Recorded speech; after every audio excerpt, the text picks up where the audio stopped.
கர்த்தருக்கு ஸ்தோத்திரம். இந்த நாளிலே உங்கள் மத்தியிலே இயேசு கிறிஸ்துவினுடைய இரண்டாம் வருகை குறித்ததான சில அடையாளங்களை குறித்து பேச வேண்டும் என்று நாங்கள் இருந்தோம். சில சூழ்நிலைகள் நிமித்தமாக நாளைய தினத்தில் பவர் பாயிண்ட் அவர்கள் ஏற்பாடு செய்வார்கள் என்று நம்புகிறோம். இன்றைக்கி நாம் இந்த வருகையில் போவதற்கு என்ன செய்ய வேண்டும் என்பதை குறித்து நாம் பார்க்க போகிறோம். ஒரு வசனத்தை வாசிக்கலாம். வெளிப்படுத்தின விசேஷம் 22ஆம் அதிகாரம் 17வது வசனத்தை வாசியுங்கள். வெளிப்படுத்தின விசேஷம் 22ஆம் அதிகாரம் 17வது வசனத்தை வாசியுங்கள். ஆவியும் மனவாட்டியும் வா என்கிறார்கள், கேட்கிறவனும் வா என்பானாக. தாகமாய் இருக்கிறவன் பெறக்கடவான், விருப்பம் உள்ளவன் ஜீவ தண்ணீரை இலவசமாய் வாங்கிக் கொள்ள கடவான். நாங்கள் மூடுவோம். நல்ல தகப்பனே, சர்வ வல்லமை உள்ள எங்கள் ஆண்டவரே, அருமையான நேரத்திற்காக உமக்கு ஸ்தோத்திரம். கிருபையுள்ள கரத்தில் எங்களை தாழ்த்துகிறோம். தேவனாகிய கர்த்தர் எங்களுக்கு கொடுத்திருக்கிற நல்ல சந்தர்ப்பத்திற்காக உமக்கு நன்றி. எங்கே உடைய நாமத்தினாலே 2 பேர் 3 பேர் கூடுவார்களோ அவர்கள் மத்தியிலே வருவேன் என்று வாக்கு பண்ணினீர். இதோ உடைய நாமத்தினாலே நாங்கள் கூடி வந்திருக்கிறோம். எங்கள் மத்தியில் இம்மட்டுமாக நீர் வந்தீர், அசைவாடு நீர். ஆண்டவரே, ஆராதனையை சுகந்த வாசனையாய் நுகர்ந்தீர். அப்பா, இப்பொழுது நீர் எங்களோடு கூட பேசுகிறதான ஒரு நேரம், உங்களுடைய வார்த்தைகளை எங்கள் மத்தியிலே அனுப்புவீராக. தேவ ஆவியானவர் எங்கள் மத்தியிலே இடைபடும்படி நாங்கள் செபிக்கிறோம். உங்களுடைய மகிமை கூடிக்கொள்ளட்டும். வந்திருக்கிற ஒவ்வொருத்தரோடும் கர்த்தர் நீர் பேசுவீராக. எங்கள் ஆண்டவர் இயேசு கிறிஸ்துவின் நாமத்தில் பிதாவே, அல்லேலூயா. வெளிப்படுத்தின விசேஷம் 22ஆம் அதிகாரம் 17வது வசனம். ஆவியும் மனவாட்டியும் வா என்கிறார்கள், கேட்கிறவனும் வா என்பானாக. ஆண்டவர் திருச்சபையை பார்த்து எதிர்பார்க்கிறதான ஒரு காரியம் என்னவென்று சொன்னால், தம்முடைய வருகையை திருச்சபை எதிர்பார்த்து காத்திருக்க வேண்டும் என்று விரும்புகிறார். அதனாலதான் ஆண்டவர் சொல்றார், சபையை பார்த்து வா என்பார்களாக, குறிப்பாக மனவாட்டி வா என்பார்களாக அப்படின்னு இருக்கிறார். உங்களுக்கு தெரியும் என்று நினைக்கிறேன், புதிய ஏற்பாட்டில் மனவாட்டி என்பது திருச்சபை குறிக்கிறதான ஒரு வார்த்தை. ஆண்டவர் திருச்சபையை பார்த்து சொல்லுகிறது, எதிர்பார்க்கிறது என்னவென்று சொன்னால், சபை அவருடைய வருகைக்கு ஆயத்தப்பட்டிருக்க வேண்டும், குறிப்பாக அவருடைய வருகையை எதிர்பார்த்து காத்திருக்க வேண்டும் என்று சொல்லி. நாம் சபையாக இருக்கிறோம், நாம் வருகையை பற்றி அறிந்திருக்கிறோம். இயேசு கிறிஸ்து வருவார் என்பதிலே நமக்கு எந்த விதமான மாற்று கருத்து இல்லை. ஆனால் ஒரு சிலர் வரமாட்டார் என்று சொல்லுகிறவர்களும் இருக்கிறார்கள். ஆனால் அவர் எப்போ வருவார் என்பதிலே மாற்று கருத்து இருக்கிறது. அதாவது ஒரு சிலர் ரகசிய வருகை இருக்கிறது என்கிறார்கள், ஒரு சிலர் ரகசிய வருகை இல்லை என்கிறார்கள், பகிரங்க வருகை மட்டும் உண்டு என்கிறார்கள், pre tribulation, mid tribulation, post tribulation, இப்படி நிறைய காரியங்கள் சொல்வார்கள். ஆனால் அத்தனை பேருடையதான ஒரு விசுவாசம் என்னவென்றால், இயேசு நிச்சயம் திரும்பி வருவார். அல்லேலூயா. அவர் எப்போ வருவார் என்பது அப்புறம் பார்த்துக்கலாம், ஆனால் வருவார் என்பது நிச்சயம். ஒரு பரிசுத்தவான் விதமாய் சொல்வார், இயேசு வருவார் என்பது 100% உண்மை. அவர் எப்போ வந்தாலும் நான் போவேன் அப்படிம்பார். அந்த எதிர்பார்ப்பு, அவருக்குள்ள இருக்கிற ஒரு ஆயத்தத்தை குறித்து சொல்லுவார். அவர் முன்னாடி வராரா, நடுவில் வராரா, பின்னாடி வராரான்னு தெரியாது, எப்போ வந்தாலும் நான் போவேன் அப்படிம்பார். அதுதான் ஒரு சபை தேவனுக்காக காத்திருத்தல், எதிர்பார்த்து காத்திருத்தல். சபை இயேசு வருவார் என்பது தெரியும். இப்போ நம்மளே எடுத்துவோமே, நமக்கு இயேசு வருவார் என்பது தெரியும். ஆனால் எதிர்பார்த்து காத்திருக்கிறோமா? வா என்று அழைக்கிற சுபாவம் இருக்கிறதா? அவரை பார்த்து சபை வான்னு சொல்லுதா? இல்லைங்க, நாங்கள் தான் இயேசு வரைக்கும் காத்திருக்கிறோம். காத்திருக்கிறது வேறு, அவரை அழைப்பது வேறு. பொதுவா நான் யாரும் தப்பா எடுத்துக்க மாட்டீங்கன்னு நான் நினைக்கிறேன். எடுத்துக்கொண்டாலும் எனக்கு பிரச்சனை இல்லை. நிறைய பேர் நினைக்கிறாங்க, நீங்க இத்தனை நாள் சொன்னதே நாங்கள் எடுத்துக்கல, இன்னும் எடுத்துக்க போறோம். ரைட், ஓகே, பிரச்சனை இல்லை. நிறைய பேர் நிறைய நாட்டுக்கு போகும்போது என்ன சொல்லுவாங்கன்னா, பிரதர் நீங்க எப்போ வருவீங்க நாங்கள் எதிர்பார்த்துட்டு இருந்தோம், நாங்களும் உங்களை கூப்பிடலான்னு நினைச்சிட்டு இருந்தோம். கூப்பிட மாட்டாங்க, ஆக்சுவலா அவங்க எதிர்பார்த்துட்டே இருப்பாங்க. அவங்க எதுவும் விசா போட மாட்டாங்க, டிக்கெட் போட மாட்டாங்க, எதுவும் செய்ய மாட்டாங்க. ஆனால் பார்க்கும்போது சொல்லிகிட்டே இருப்பாங்க, பிரதர் உங்களை கூப்பிடணும்னு நாங்கள் நினச்சோம், ஒரு 5 வருஷமா நாங்கள் நினச்சிட்டு தான் இருக்கிறோம், ஏன் கூப்பிடல, ஏன் அதுக்கல்ல, நீங்கள் அழைக்கணும்னு சொல்ல நான் வந்துட்டேன், அதுக்கப்புறம் சொல்கிறேன், இல்லைன்னா நாங்கள் ஏதோ வரத்துக்காக உங்களுக்கு சொல்கிறேன் மாதிரி ஆயிரும். பொதுவாக சொல்கிறேன், அது சொல்லிகிட்டே இருப்பாங்க, உங்களை கூப்பிடணும்னு நாங்கள் நினச்சோம், ஆனால் நாங்கள் எதிர்பார்த்துக்கிட்டே இருந்தோம் அப்படின்னு சொல்லி. ஏன் கூப்பிடல அப்படின்னா அதுக்கான ஆயத்தம் இல்லை, அவ்வளோதான். கூப்பிடணுன்ற ஆசை இருக்குது, ஆனால் அதற்கான ஆயத்தம் அவரிடத்துல இல்லை. யாராவது கூப்பிடும் போது அவர்கள் சொல்வார்கள், நாங்களும் உங்களை கூப்பிடணும் தான் நினைச்சோம் அப்படின்பா. இயேசுவை வா என்று அழைப்பது என்பது வேறு, எதிர்பார்த்து காத்திருப்பது என்பது வேறு. அவர் வருவார் என்பது எனக்கு தெரியும், உபதேசம் தெரியும். ஆனால் காத்திருக்கிறேன்னா எதிர்பார்ப்பேன். ஆண்டவருக்கு என்ன எதிர்பார்ப்பு? வா என்று அழைக்கிற சுபாவம். பொதுவா இந்த வான்னு யார் கூப்பிடுவா தெரியுமா? வா என்று அழைக்கிற சுபாவம் யாருக்கு அதிகமாக இருக்கும் தெரியுமா? நான் கொஞ்சம் வெளிநாட்டில் வேலை பார்த்தவன். அப்பொழுது வெளிநாட்டில் வேலை பார்த்து கொண்டிருந்த போது அங்கே நாங்கள் எல்லாம் ஒரு இடத்துல தங்கியிருப்போம். அப்பொழுது எல்லாருக்கும் ஊர்ல இருந்து ஃபோன் வரும். மனைவியெல்லாம் ஃபோன் பண்ணுவாங்க. பண்ணும் பொழுது கணவர் இவ்விதமாய் சொல்லுவார். நிறைய கணவர்கள் அப்படி சொல்லுவாங்க, எனக்கு இங்கே வந்து தனிமையில் இருக்கிற கஷ்டமா இருக்குது, பிள்ளைகளை பார்க்காம உங்களை பார்க்காம கஷ்டமா இருக்கு, நான் ஊருக்கு திரும்பி வந்துடலான்னு இருக்கிறேன் அப்படின்னு சொல்லுவாங்க. அப்பொழுது பதில் வந்து ரெண்டு வகையா வரும். ஒரு சில மனைவிகளிடத்துல வந்து இவ்விதமாய் வரும். அவங்க என்ன சொல்லுவாங்கன்னா, வந்துருங்கப்பா, எங்களுக்கும் நீங்க இல்லாம எப்படி இருக்கு, கஷ்டமா இருக்கு, நீங்க வந்துருங்க அப்படின்னு சொல்றவங்க ஒரு குரூப் இருக்கு. இன்னொரு வகையான மனைவிகள் இருக்கிறாங்க. அவங்க என்ன சொல்லுவாங்கன்னா, இப்பதான் நம்ம வீடு கட்ட ஆரம்பிச்சிருக்கிறோம், இப்பதான் நம்ம வந்து கொஞ்சம் நல்ல நன்மைக்கு மேல வரோம், கொஞ்சம் நீங்க பல்ல கடிச்சிட்டு ஒரு 5 வருஷம் அங்க இருந்துட்டீங்கன்னா அதுக்குள்ள வீடை கட்டிடலாம், பிள்ளைகளை படிக்க வச்சிடலாம், அப்புறம் நீங்க வந்தீங்கன்னா நம்ம செட்டில் ஆயிடலாம் அப்படிம்பாங்க. இவர்களும் பிராக்டிக்கலான நாட்கள், மாற்று கருத்துல பிராக்டிக்கலான நாட்கள். ஆனால் இவர்களுடைய எதிர்பார்ப்பு என்னன்னா, அவர் மணவாளன் வருவதை விட அவரிடத்திலிருந்து வருவது ரொம்ப முக்கியம். அவர்கிட்ட இருந்து என்ன வருதுன்னு தான் இப்ப இம்பார்ட்டன்ட். நிறைய பேருக்கு இயேசு வருவாருங்கிறத விட இயேசு கிட்ட இருந்து என்ன வரும். சபைக்கு ஏன் நிறைய பேர் வராங்க தெரியுமா? இயேசுவை எதிர்பார்த்து வரவே இல்லை, இயேசு கிட்ட இருந்து என்ன கிடைக்கும். அநேகர் இயேசு கிட்ட வந்தாங்க, நிறைய பேர் இயேசு கிட்ட எதிர்பார்த்து தான் வந்தாங்க. வந்தவங்க எல்லாம் திரும்பி போயிட்டாங்க. ஆனா எல்லாவற்றையும் விட்டு வந்தவன் தான் கடைசி வரைக்கும் அவரோடு கொடுத்திருந்தாங்க. இயேசு கிட்ட இருந்து எதிர்பார்க்கிறதல்ல, இயேசுவையே எதிர்பார்க்கிற கூட்டத்தை தான் ஆண்டவர் எதிர்பார்க்கிறார். அவருடைய எதிர்பார்ப்பு என்ன? சிலர்லாம் பாத்தீங்கன்னா ஒரு ஜப குறிப்போடு இருந்துகிட்டே இருப்பாங்க. அவங்க லைஃப் லாங் ஜப குறிப்பு இருந்துகிட்டே இருக்கும். பிறந்ததுல இருந்து இருக்கும். சபைக்கு எப்போ சபைக்கு வந்தாங்களோ அப்பத்துல இருந்து ஜப குறிப்பு இருக்கும். ஏன் அவங்க வரத்துக்கே ஏதோ ஒரு காரணமா தான் இருக்கும். ஜபம் ஏதோ ஒரு தேவை, அந்த தேவை ஒரு முடிவுக்கு வருதானா வரவே வராது. அந்த தேவை இருந்துகிட்டே இருக்கும். எப்போ வரைக்கும் இருக்கும்? அவங்க சாவர வரைக்கும் இருக்கும். சிலர்லாம் வர்றாங்கன்னா ஏசுனாதே டென்ஷன் ஆவார். ஏன்னா இவங்கெல்லாம் சிலர்லாம் பார்த்தீங்கன்னா அவங்களுக்கு என்ன தேவைங்கிறத எழுதி எடுத்துக்கிட்டு வருவாங்க. ஜபத்திலே பார்த்து பார்த்து படிப்பாங்க. ஒரு சிலரை விட்டுட்டாங்கன்னா திருப்பி வந்து சொல்லுவாங்க, ஆண்டவரே மறந்துட்டேன், இனி நோட் பண்ணிக்கங்கப்பா. அப்போ இயேசு கிட்ட எதிர்பார்த்து வருகிற ஒரு கூட்டம் இருக்கிறது, இயேசுவையே எதிர்பார்க்கிற ஒரு கூட்டம் இருக்கிறது. இதுல நாம எந்த கூட்டத்தில் இருக்கிறோம்? அதைத்தான் ஆண்டவர் சொல்றாரு, ஆவியும் மனவாட்டியும் வா என்பார்களா. நல்ல பேர் எல்லாருமே சொல்லுவாங்க, நாங்க வருக வந்தா போவோம். வருக வந்தா போவோங்கிறது ஒரு ஸ்டேட்மெண்ட் அல்ல, ஆயத்தம். நம்ம பையன் சொல்லுவான் பாருங்க, எப்படா படிச்சிருக்க, அதெல்லாம் நல்லா பாஸ் ஆகிடுவேன் அப்படின்பான். எப்போ வரைக்கும் சொல்லுவான்? ரிசல்ட் வர வரைக்கும் சொல்லிட்டு இருப்பான். அதெல்லாம் நல்லா இருக்கும், மார்க் பார்த்தீங்கன்னா கம்மியாயிரும். அப்போ அவன் சொல்லுவான், என்னடா மார்க் கம்மியா இருக்கு, நல்லா தான் எழுதுனா அவன் போடலன்னுப்பான். அவன் கடைசி வரைக்கும் அவன் நல்லா எழுதுன்னு ஒத்துக்கவே மாட்டான். அப்படிதான் ஒரு குரூப் இருக்கு. அவனும் ஆக்சுவலா எப்படி ரெடியா இருந்தான் தெரியுமா எக்ஸாமுக்கு? அதெல்லாம் ஈஸியா தான் இருக்கும், எழுதிடலான்னு ஒரு தாட்ல இருந்தான். பார்த்தா அங்க போய் பார்த்தா எல்லாமே அவனுக்கு தெரியாத கொஸ்டின். ஏன்னா அவன் புக்கை படிக்கவே இல்லை. படிச்சா தானே அவனுக்கு கொஸ்டின்ஸ் தெரிய போகுது. அதே மாதிரி தான் ஒரு குரூப், ஏதோ சர்ச்சில் இருந்தா பரவாயில்ல போயிடுவோம் நினைச்சிட்டு ஒரு குரூப் இருக்கு, வருகையில போயிடுவோம். ஆனால் அதோட பேசிக் அடிப்படை என்ன அப்படின்னு கேட்டா ஆண்டவர் சொல்றாரு, வா என்பார்களாக. ஏன்னா இது ஒரு சிம்பிளா இருக்குது. உங்க மனசாட்சியை தொட்டு சொல்லுங்க, எத்தனை பேர் இதுவரைக்கும் இயேசு கிறிஸ்துவ மனம் உவந்து இருதயத்தின் ஆழத்திலிருந்து முழு இதயத்தோடு முழு பலத்தோடு அப்பா வாங்கப்பான்னு கூப்பிட்டுருக்கிறீங்க? இந்த ஒரு 2 வருஷத்துக்குள்ள நீங்க வச்சுக்கோங்க, எத்தனை பேர் கூப்பிட்டுருக்கிறீங்க? எப்பா நீங்க எப்போ வருவீங்க பாரு இப்படி சொல்லி கூப்பிட்டுருப்பீங்க. எப்படின்னா பிரச்சனை வந்த உடனே வீட்டில் ரொம்ப ப்ராப்ளம் போகும்போது சொல்லுவீங்க, இந்த ஆளோட கூட வாழ்றதுக்கு ஏசுநாதர் வந்தாலும் போய் தொலைலான்னு இருப்பீங்க. அப்படி சொல்லியிருப்பீங்க. ஏசப்பா வந்தாலும் நல்லா இருக்கும், அவரும் வரமாட்டேங்கிறார், வந்தா போய் தொலைலாம் அப்படின்னு ஒரு குரூப் இருக்கு.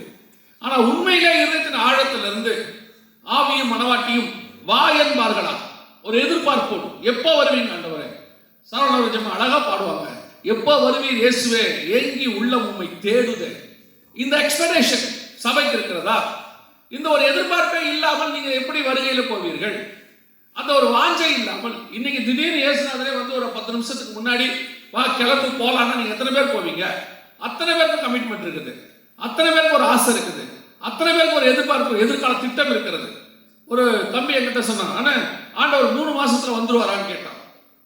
நான் கேட்டேன், அதனால 3 மாசம் கணக்கு, அதனால 3 மாசத்துல வந்துருவாரான்னு கேட்கிறேன் அப்படின்னு. இல்லைண்ணே, கல்யாணம் ஃபிக்ஸ் பண்ணிருக்கிறாங்க, ஒரு 3 மாசத்துல கல்யாணம் வச்சிருவாங்க, அதுக்குள்ள வந்துருவாரா? ஏண்டா இயேசுநாதர் வர போறாரு. இப்போ கல்யாணம் பேசிட்டு இருக்கிற அது மெயினா இது மெயினான அவன் சொன்னா, நீங்க பேசாதீங்க, பண்ணவங்களாம் பேசாதீங்க, பண்ணாதவங்களை பத்தி பேசுங்க. அவருடைய ஆசை என்ன? கல்யாணம் பண்ணக்கூடாதுன்னு நான் சொல்ல வரல. எது ப்ரெஃபரன்ஸ்? அவன் என்ன சொல்ல வரான்னா, ஒரு 3 மாசம் கழிச்சு இயேசுநாதர் வந்தா நல்லா இருக்கும்.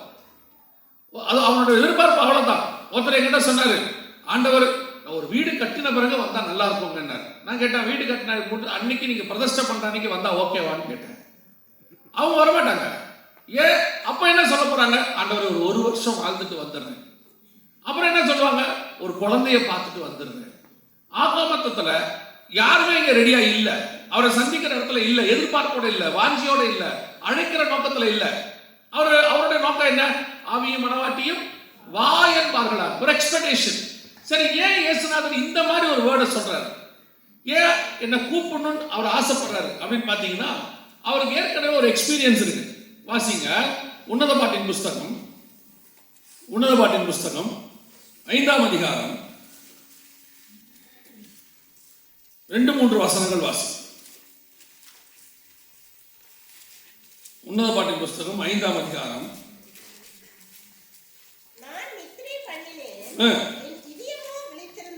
என் இதயமோ விழித்திருந்தது, கதவை தட்டுகிற நேசரின் சத்தத்தை கேட்டேன். என் சகோதரியே, என் பிரியமே, என் புறாவே, என் உத்தமியே, கதவை திற. அப்பனா இந்த அம்மா என்ன பண்ணிருக்கிறாங்க? அடைச்சிட்டு படுத்திருக்கிறாங்க. கதவை சாத்திட்டு என்ன பண்றாங்க? படுத்திருக்கிறாங்க. ஆனா விழிச்சுதான் இருக்கிறாங்க. அந்த அம்மா சொன்னாங்க, என் இதயமோ விழித்திருக்கிறது. எனக்கு இந்த வசனத்தை படிக்கும் போதெல்லாம் தோணும், ஒரு கணவனாவது இந்த மாதிரி தன் மனைவியை கூப்பிட்டுருக்கிறாரா? வாசல்ல இருந்து ஒரே ஒரு கணவனாவது கூப்பிட்டுருக்கிறாரா? அவர் எவ்வளவு அழகா கூப்பிடுறாரு பாருங்க. என் பிரியமே, என் புறாவே, என் உத்தமிய. கதவை தட்டி திறக்காத அந்த அம்மாவுக்கு இப்படி கூப்பிடுறாரு.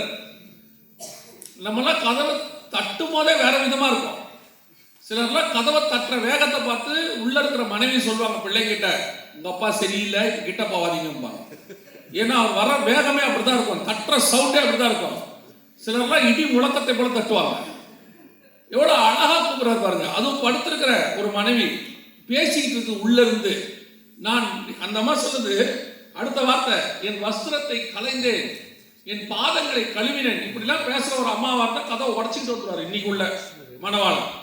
வாசல நின்று பணியில நனைஞ்சுக்கிட்டு இருக்கிற, உள்ள உட்காந்து நீ பேசிக்கிட்டு இருக்கிற அப்படின்னு. ஆனால் வசனம் சொல்லுது, அவர் வாசப்படியில் நின்று கதவை தட்டுகிறார். இதுதான் அவருக்கு ஏற்கனவே இருக்கிற எக்ஸ்பீரியன்ஸ். அவருக்கு இருக்கிற அனுபவம் என்ன?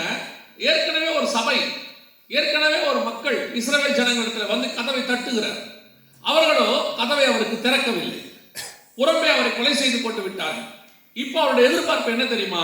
இப்ப நான் எதிர்பார்த்திருக்கிற சபை எப்படி இருக்கணும் தெரியுமா?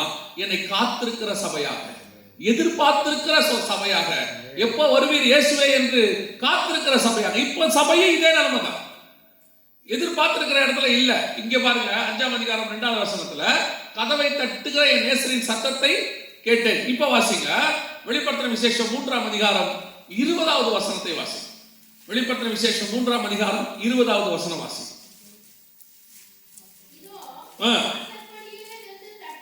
இங்கேயும் சர்ச்சை பார்த்து என்ன சொல்றாரு? வாசப்படியில் நின்று தட்டுகிறேன். அப்ப இவனும் பூட்டிதான் வச்சிருக்கு. இன்னைக்கு உள்ள சர்ச்சோட நிலைமை என்ன? இதுவும் கதவு அடைக்கப்பட்ட நிலைமையில் தான் இருக்கு. ஆனா சபைக்கு வாக்குத்தத்தம் என்ன வேணும் தெரியுமா? ஜனவரி மாசம் 1ஆம் தேதி, அந்த 31ஆம் தேதி நைட்டு என்ன வாக்குத்தத்தம் தேவைப்படும் தெரியுமா உங்களுக்கு? நேசருக்கு கதவை அடைச்சாச்சு, ஆனா இவங்க எதிர்பார்க்கிற வாக்குத்தத்தம், இதோ நான் திறந்த வாசலை வைத்திருக்கிறேன். ஒவ்வொரு வருஷமும் உங்களுடைய எதிர்பார்ப்பு என்ன? ஓப்பன் டோர், திறந்திருக்கணும், ஆசீர்வாதம் ஆண்டவர் கொடுக்கணும். அவரை வெளியே நிற்கிறார், உள்ள விட மாட்டேங்கிறாங்க சபையில.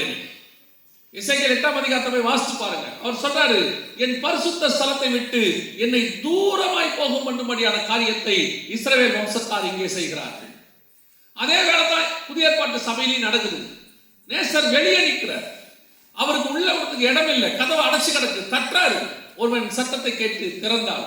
நீங்க யோசிச்சு பாருங்களேன், இப்ப உங்க ஊர்ல நல்ல குளிர் இருக்குது, அதனால கதவை அடைச்சு வச்சிருக்கிறீங்க. நீங்க எல்லாருமே கண்டிப்பாக இலங்கையில இருந்தோ இந்தியாவில இருந்தோ வந்து இங்க இருக்கிறவங்க தான் கண்டிப்பா இருப்பீங்க. நம்ம ஊர்ல ஒரு பழக்கம் உண்டு, உங்களுக்கு தெரியும் நினைக்கிறேன்.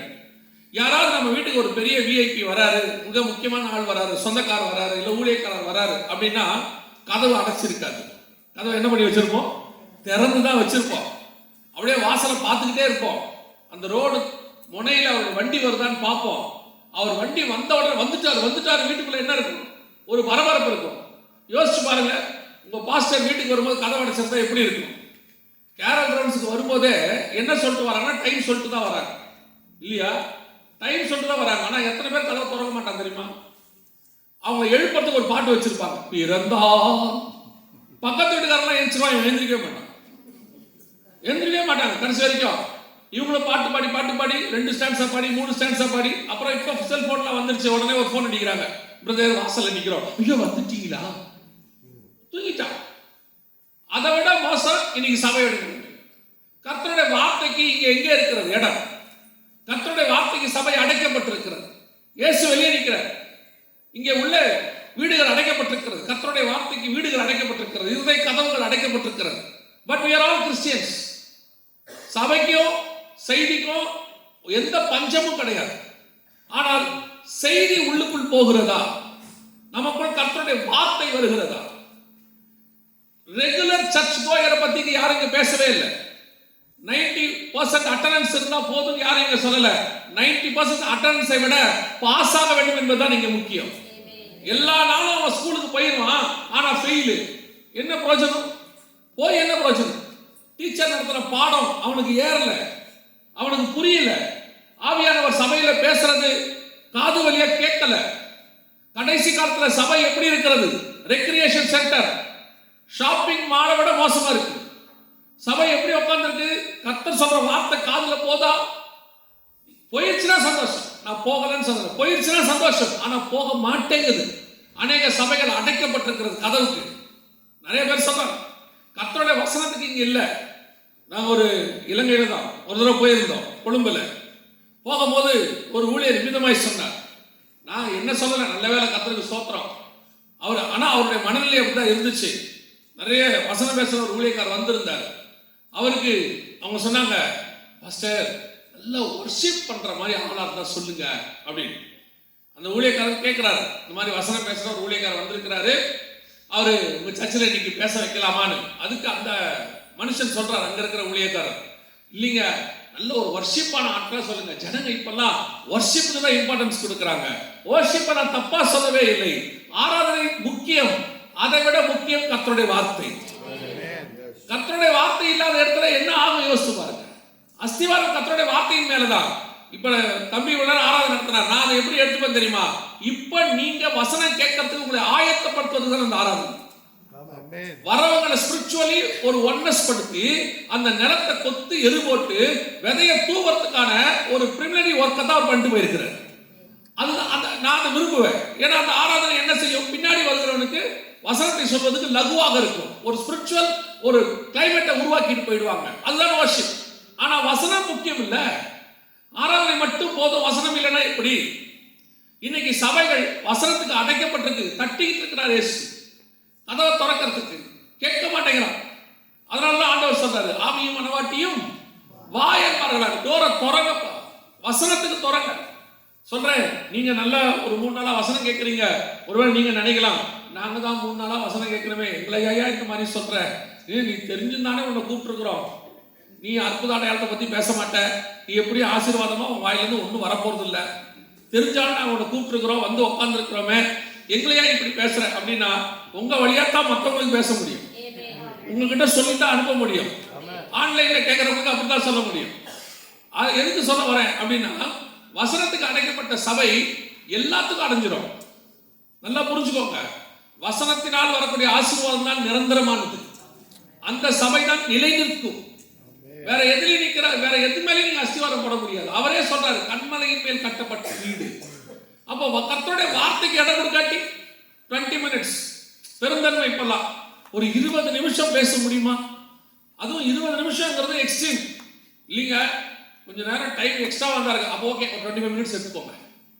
எனக்கெல்லாம் வசனவாசி இன்ட்ரோடக்ஷன் முடிக்கிறதே 20 நிமிஷம் ஆகும். ஒரு காலத்துல சபை உட்கார்ந்து 1.5 மணி நேரம் பேசின காலம் இருந்துச்சு.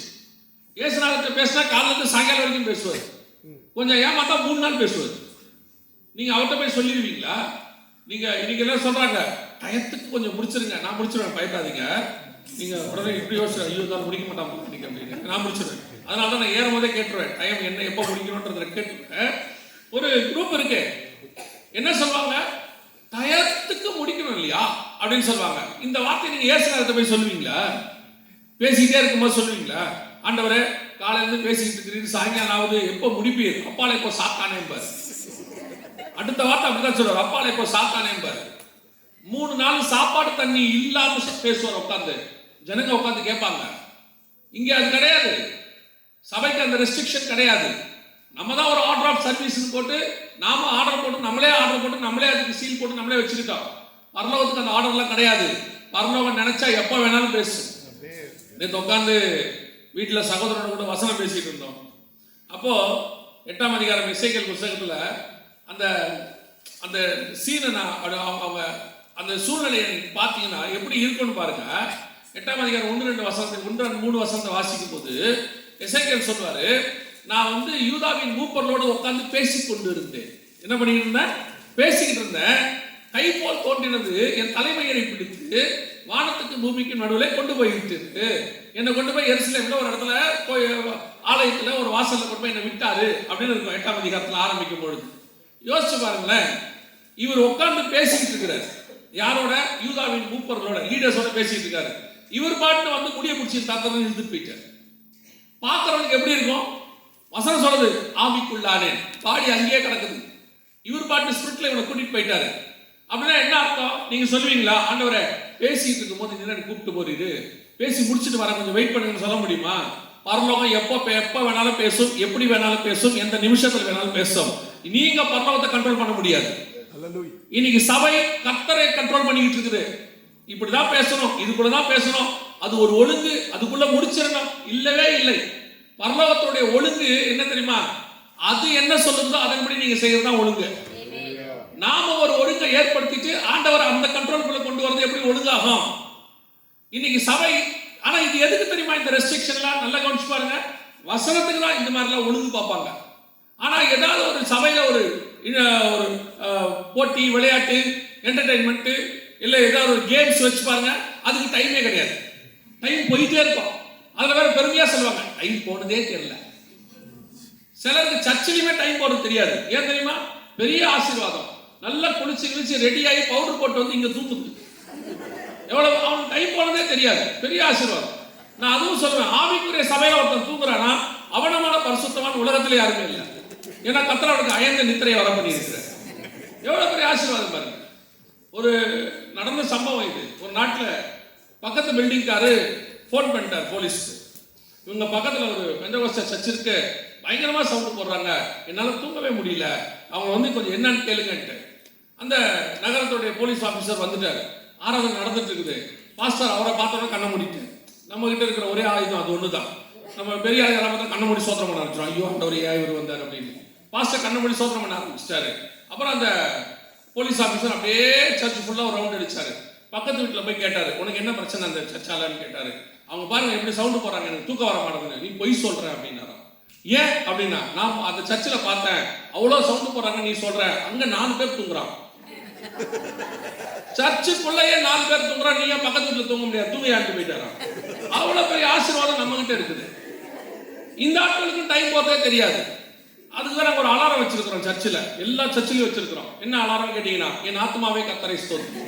இந்த மாதிரி ஒரு அலாரத்தை நீங்க உலகத்துல எங்கேயும் பார்க்க முடியாது. எப்பேற்பட்டவனே எழுந்திருவோம் பாருங்க, பக்காவா எழுந்திருச்சா முடிஞ்சிருச்சா அவ்வளவுதான். இதான் சர்ச்சோட நிலைமை. கேட்டு முடிச்ச பிறகு கேளுங்க, பாஸ்டர் என்ன வசனம் பேசினாரு, நல்லா பேசினாரு, என்ன பேசினாரு, என்னவோ பேசினாரு, நல்லா பேசினாரு. கடைசி வரைக்கும் அவர் என்ன பேசினாரு. நாங்கெல்லாம் சர்ச்சுக்கு போயிட்டு வரும்போது என்ன செய்தி கொடுத்தாரு, இப்பவும் நான் கேட்பேன். யாராவது ஆராதனைக்கு போயிட்டு வந்தா இன்னைக்கு என்ன மெசேஜ்னு கேட்பேன், என்ன கொடுத்துருக்காங்கன்னு கேட்பேன். அப்புறம் எதுக்கு சர்ச்சுக்கு போறது, என்ன பேசினாரு, ஏதோ ஒண்ணு பேசினாரு, ஆனா நல்லா இருந்துச்சு. கடைசி வரைக்கும் அவனுக்கு தெரியவே தெரியாது பாருங்க. அப்புறம் எதுக்கு சர்ச்சில் செய்தி கொடுக்கறது?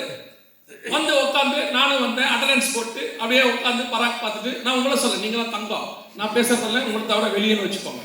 அப்படியே ரெடியாகி உட்காந்து இப்படி வேடிக்கை பார்க்கறது, அப்படியே பார்க்கறது. அந்த சட்டம் நல்லா இருக்குல்ல, எங்க எடுத்துருப்பாங்க தெரியல, சோத்திரம் சோத்திரம் சோத்திரம். என்ன என்ன செய்தி? அப்புறம் உட்காந்துட்டு இருக்கும் போதே யோசிச்சு இருப்பான், இருந்தாலும் எப்போ முடிப்பான்னு தெரியல. முடிஞ்சவொன்னே அந்த ஹோட்டலுக்கு போனோம், ரெஸ்டாரண்ட்டுக்கு போனோம், அது 9:30 மூடிடுவாங்க. இந்த ஆள் கை சோத்ராண்டவரே அந்த ஆள் வாய்க்கு காவல் வைக்கப்பாங்க. இங்கே உட்காந்துட்டு எங்க ரெஸ்டாரண்ட் போறது, எந்த ட்ரெஸ் பார்க்கறது, அப்புறம் எப்படி வார்த்தை காதுக்குள்ள போகும் சொல்லுங்க. அதைத்தான் ஆண்டவர் சொல்றாரு. அப்படி இல்லை, அப்படி இருக்கிற சபை அடைக்கப்பட்ட சபை. நீங்க சர்ச்சில், நான் இப்பயும் சொல்றேன், நீங்க சர்ச்சுக்கு வர்றது பரலோகத்துக்கு போறதுக்காக மட்டும்தான். இங்க வந்து நீங்க போகலைன்னா வந்து என்ன பிரயோஜனம்? நீங்க கல்லறையில புதைக்கிறதுக்காக சொல்லாதீங்க. அங்க போனதான் கல்யாணம் பண்ணி வைப்பாங்க, அங்க போனா கல்லறைக்கு அனுப்புவாங்கன்னு நீங்க கவலையே படாதீங்க. இங்க வராட்டியும் உங்களுக்கு கல்யாணம் நடக்கும், இங்க நீங்க வராட்டியும் உங்களை புதைச்சிருவாங்க கவர்மெண்ட்ல. 3 நாளைக்கு மேல உங்களால வச்சுக்க முடியாது, எப்படி இருந்தாலும் புதைச்சிருவாங்க. இங்கே வருவது கல்லறைக்காகவும் அல்ல, கல்யாணத்துக்காகவும் அல்ல. இங்கே வருவது கர்த்தரை சந்திப்பதற்கு, பரலோகத்திற்கு போவதற்கு. அதுக்கு சபை காதுகள் திறக்கப்பட்டிருக்கணும், வசனம் வரணும், வசனம் கேட்கணும், ஆவியானவர் பேசணும். சபை வசனத்தில் தான் கட்டப்பட்டிருக்கணும், வேற எதிலையும் கட்டப்படக்கூடாது. வேற எதுல கட்டப்பட்டாலும் அது காணாமல் போகும். வசனத்தில் கட்டப்படுகிற சபை தான் கடைசி வரைக்கும் நிற்கும். நீங்க என்டர்டைன்மெண்ட்ல சர்ச்சை கட்டாதீங்க, எதுலையும் கட்டாதீங்க. இன்னைக்கு அதான் நடந்துட்டு இருக்கு. முதலாவது கர்த்தருடைய எதிர்பார்ப்பு என்ன தெரியுமா? சபை எப்படி இருக்க வேண்டும்? வா என்று அழைக்கிற சுபாவத்தில் இருக்க வேண்டும். அவரை பார்த்து வான்னு கூப்பிடணுமா, அந்த ஒரு எதிர்பார்ப்பு ஆண்டவருக்கு இருக்குது. ஒவ்வொரு நாளும் உங்களுடைய இருதயம் அவரை பார்த்து ஏங்கணும். ஆண்டவரே எப்போ வருவீங்க, எப்போ போகணும். அதுக்கு என்ன ரீசன் தெரியுமா? அப்படி அப்படி அப்படி ஒரு எண்ணம் வரணும்னா நமக்கு முதல்ல போற இடத்து மேல இன்ட்ரெஸ்ட் இருக்கணும். போற இடத்து மேல என்ன இருக்கணும்? இன்ட்ரெஸ்ட் இருக்கணும். இப்போ நீங்க ஸ்ரீலங்கால இருந்து கனடா வர போறீங்கன்னு வச்சுக்கோங்க. கனடாக்கு விசா கிடைக்குது அப்படின்னு உடனே உங்க இருதயம் அதுக்கப்புறம் கனடா நோக்க ஆரம்பிச்சிடும். எப்போ போறோம், எப்போ போறோம், என்ன வாங்கணும், அங்க எப்படி இருக்கும். அதோட என்ன தோணும்? முதல்ல இந்த இடத்த விட்டு போனா போதும் தோணும் தானே. இங்க இருக்கும்போது சொல்லுவாங்க, ஸ்ரீலங்கா மாதிரி ஒரு அழகான தீவு ஒன்றும் இல்லை, அது எவ்வளவு அழகா இருக்கும், ஏன் நீங்க அங்கேயே போயிருங்களேன். அப்படி முடியாது, போய் பார்த்து தான் வரணும். அது முடியாது. அது போய் பார்த்துட்டு வருவோம். ஆனா கனடாவில் தான் இருதயம் ஆத்மா ஒட்டி இருக்கு இல்லையா? நான் சொல்றது ஃபேக்ட். நீங்க வேணா இல்லைன்னு சொல்லி வேணா போய் வேணா சொல்லிக்கோங்க, நான் சொல்றது ஃபேக்ட். அப்ப நான் எப்ப இங்க வருவேன், எப்ப இங்க வருவேன் ஒரு தாகம் இருக்குல்ல. ஏன்னா அதை விட இது உங்களுக்கு பெஸ்ட்னு தோணிருச்சு, அதனால இங்க வரீங்க. அதே மாதிரி தான் இந்த பூமியை விட பரலோகம் பெஸ்ட்னு உங்களுக்கு தோணுனா மட்டும்தான் உங்களால அதை வாஞ்சிக்க தேட முடியும். உங்களுக்கு பரலோகத்தை விட பூமி இன்னும் பெருசாவே தெரியுது. அதனாலதான் பவுல் சொல்றாரு, எனக்கு ஒன்று நியமிக்கப்பட்டிருக்கிறது, அதை நான் வாஞ்சையாய் தொடர்கிறேன். எப்ப இதை விட அது பெருசு தெரியுதோ அப்பதான் நீங்க அதை பின்னாடி ஓடுவீங்க, அதை எதிர்பார்ப்பீங்க, அதுக்கு காத்திருப்பீங்க. அங்கிருந்து வர வேண்டியதான இயேசுக்கு காத்திருப்பீங்க. ஏன்னா அவர் வந்தா கூட்டிட்டு போனோம். நீங்க அதை பெருசா நினைக்காதனால வருகையும் பெருசா நினைக்கிறது இல்லை. நம்மளை இப்ப அதுவும் தான் சொன்ன ஆரம்பத்தில் சொன்னா திருப்பி சொல்றேன், நம்ம இயேசுநாதரை ஒரு ஆசீர்வாத கடவுளா தான் வைத்திருக்கிறோமே ஒழிய பரலோகத்துக்கு கொண்டு போகிற தேவனாக வைக்கவில்லை. வருஷம் ஆண்டவர் நமக்கு ஏதோ ஒரு ஆசீர்வாதம் கொடுக்கணும், அதை வாங்கணும், சந்தோஷமா இருக்கணும். பரலோகத்துக்கு போறது நானா என்னைக்கா செத்து போய்க்கிறேன். எப்போ போவீங்க? அதுல வேற உங்களுக்கு ஒரு வாஞ்சை இருக்குது. என்ன வாஞ்சை தெரியுமா? உயிரோடு இருக்கும்போது நீங்க சாப்பிடக்கூடாது.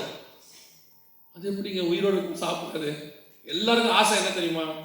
நான் தூங்கிட்டு இருக்கும் போதே செத்துப்போம், முழிச்சிட்டு இருக்கும் போது செத்தா அது மோசமான சாபம். அவங்க சொல்லும் போதே அப்படிதான் சொல்லுவாங்க, நல்ல மரணங்க, அவர் தூக்கத்திலேயே அவர் உயிர் பிரிஞ்சிருச்சு. அப்ப முழிச்சிட்டு இருக்கும் போது செத்துருக்கிறதெல்லாம் மோசமான மரணம். அது என்ன, முடிஞ்சிருச்சு தூங்கும் போது செத்தவருக்கு நல்ல மரணம். அதுல கொஞ்சம் பேர் சொல்லுவாங்க, நல்ல ஒரு 70-80 வயசுங்க, நல்ல நல்ல ஆசீர்வாதமா இருந்துட்டு கர்த்தருக்குள்ள நித்திரை அடைஞ்சிட்டாரு. 33 வயசுல இயேசுநாதர் செத்து போனாரப்பா, அகால மரணமா? ஸ்தேவானை கல்லெறிஞ்சு கொண்டாங்க, மோசமான மரணமா? அப்புறம் பவுலை சிறைச்சேதம் பண்ணாங்க, அது மோசமான மரணமா?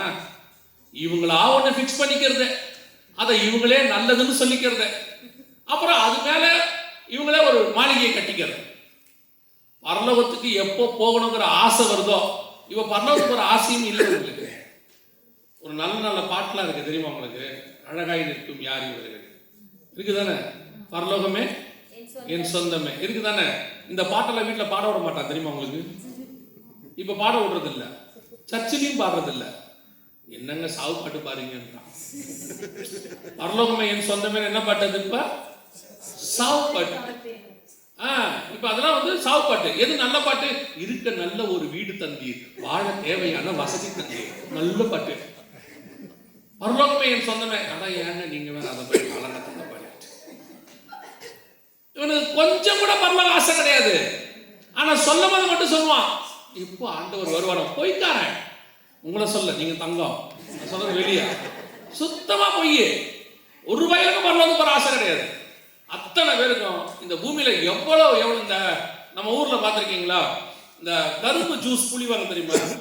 ஒரு மிஷின்ல போட்டு இப்படி விட்டு எடுப்பாங்க தெரியுமா? அந்த கரும்பை புளியறவர் எப்படி புளிவார் தெரியுமா? கடைசி வரைக்கும் சக்க மாதிரி எடுக்கிற வரைக்கும் என்ன பண்ணுவாரு? அதை போட்டு எழுப்பார்ல. அந்த மாதிரி நமக்குலாம் எப்படி தெரியுமா? இந்த பூமியில கடைசி வரைக்கும் சக்க வரைக்கும் இங்க இருக்கணும். கடைசியா சுத்தி இருக்கிறவனா ஜாப் பண்ணும், ஆண்டவரை இறங்கி ஏத்துக்கப்பா இந்த ஆளை, எவ்வளவு நாளா படுத்து அது வரைக்கும் அவனுக்கு இங்க இருக்கணும்னு ஆசை எல்லாருக்கும். அப்படியே 70, 80, 90ல போய் கூட காதுல கேட்டு பாருங்க, போயிட்டு வரீங்களான்னு. 92 நாள் இழுத்துட்டு போட்டானுமா, அப்ப கூட போற ஆசை வராது. சில நேரத்துல பாருங்க, இந்த சகோதரிகள் ரொம்ப கோவத்துல வீட்டுல சண்டை வந்தோன்னு சொல்லுவாங்க, உங்ககிட்ட இருக்கிறது பேசாம செத்து தொலைலான்னு, கூப்பிட்டு பாருங்க வாங்கன்னு சொல்லுவாங்க தானே. உங்க கூட இருக்கிறது பேசாம செத்து தொலைலான்னு கையை பிடிச்சி கூப்பிடுங்க, வாங்க போவோம். உங்களுக்கு என்ன சாவதானம் செய்யணும்? வராது. யாருக்கும் போய் ஆசை வராது. ஒருத்தருக்கு கூட பரலோக ஆசை கிடையவே கிடையாது. ஆனா பேச்சு மட்டும், பரலோகத்துக்கு போறது இங்க வந்தாதான், ஏசுநாதத்தை வந்தாதான் போக முடியும்.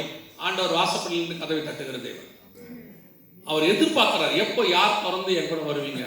ஆண்டவருக்கு எப்பவுமே நான் தெரிஞ்சு கொள்ளுங்க, இங்கே பவுல் அழகா சொல்வாரு, நான் போவது எனக்கு இஷ்டம், நான் இருப்பது உங்களுக்கு பிரயோஜனம், அதனால இருக்கிறேன். அதுதான் அர்த்தம் தெரியுமா? விட்டா நான் போயிருக்கிறேன். அதுக்கு அர்த்தம் ஒன்னே ஒண்ணு, அவர் இதை விட அதிகமாய் அதை நேசிக்கிறார். அதனாலதான் அவருக்கு அதை போகணும் ஆசை. இங்க பெரும்பான்மையானவர்களுக்கு அந்த ஆசையே கிடையாது. அதனாலதான் ஆண்டவர் சொல்றாரு, சபையினுடைய முதலாவது நோக்கம் என்ன தெரியுமா? எப்போ வருவீர் இயேசுவே, காத்திருக்கணும். ஆவியும் மனவாட்டியும் வா என்பார்களாக. இரண்டாவது, மனவாட்டியினுடைய சுபாவம் என்ன? வாசிங்கள் 21ஆம் அதிகாரம், வெளிப்படுத்தின விசேஷம் 2வது வசனத்தை வாசிங்க. வெளிப்படுத்தல் 21:2 வாசிங்க. யோவானாகிய நான் புதிய எருசலேமாகிய பரிசுத்த நகரத்தை தேவனிடத்து பரலோகத்தை விட்டு இறங்கி வர கண்டேன்.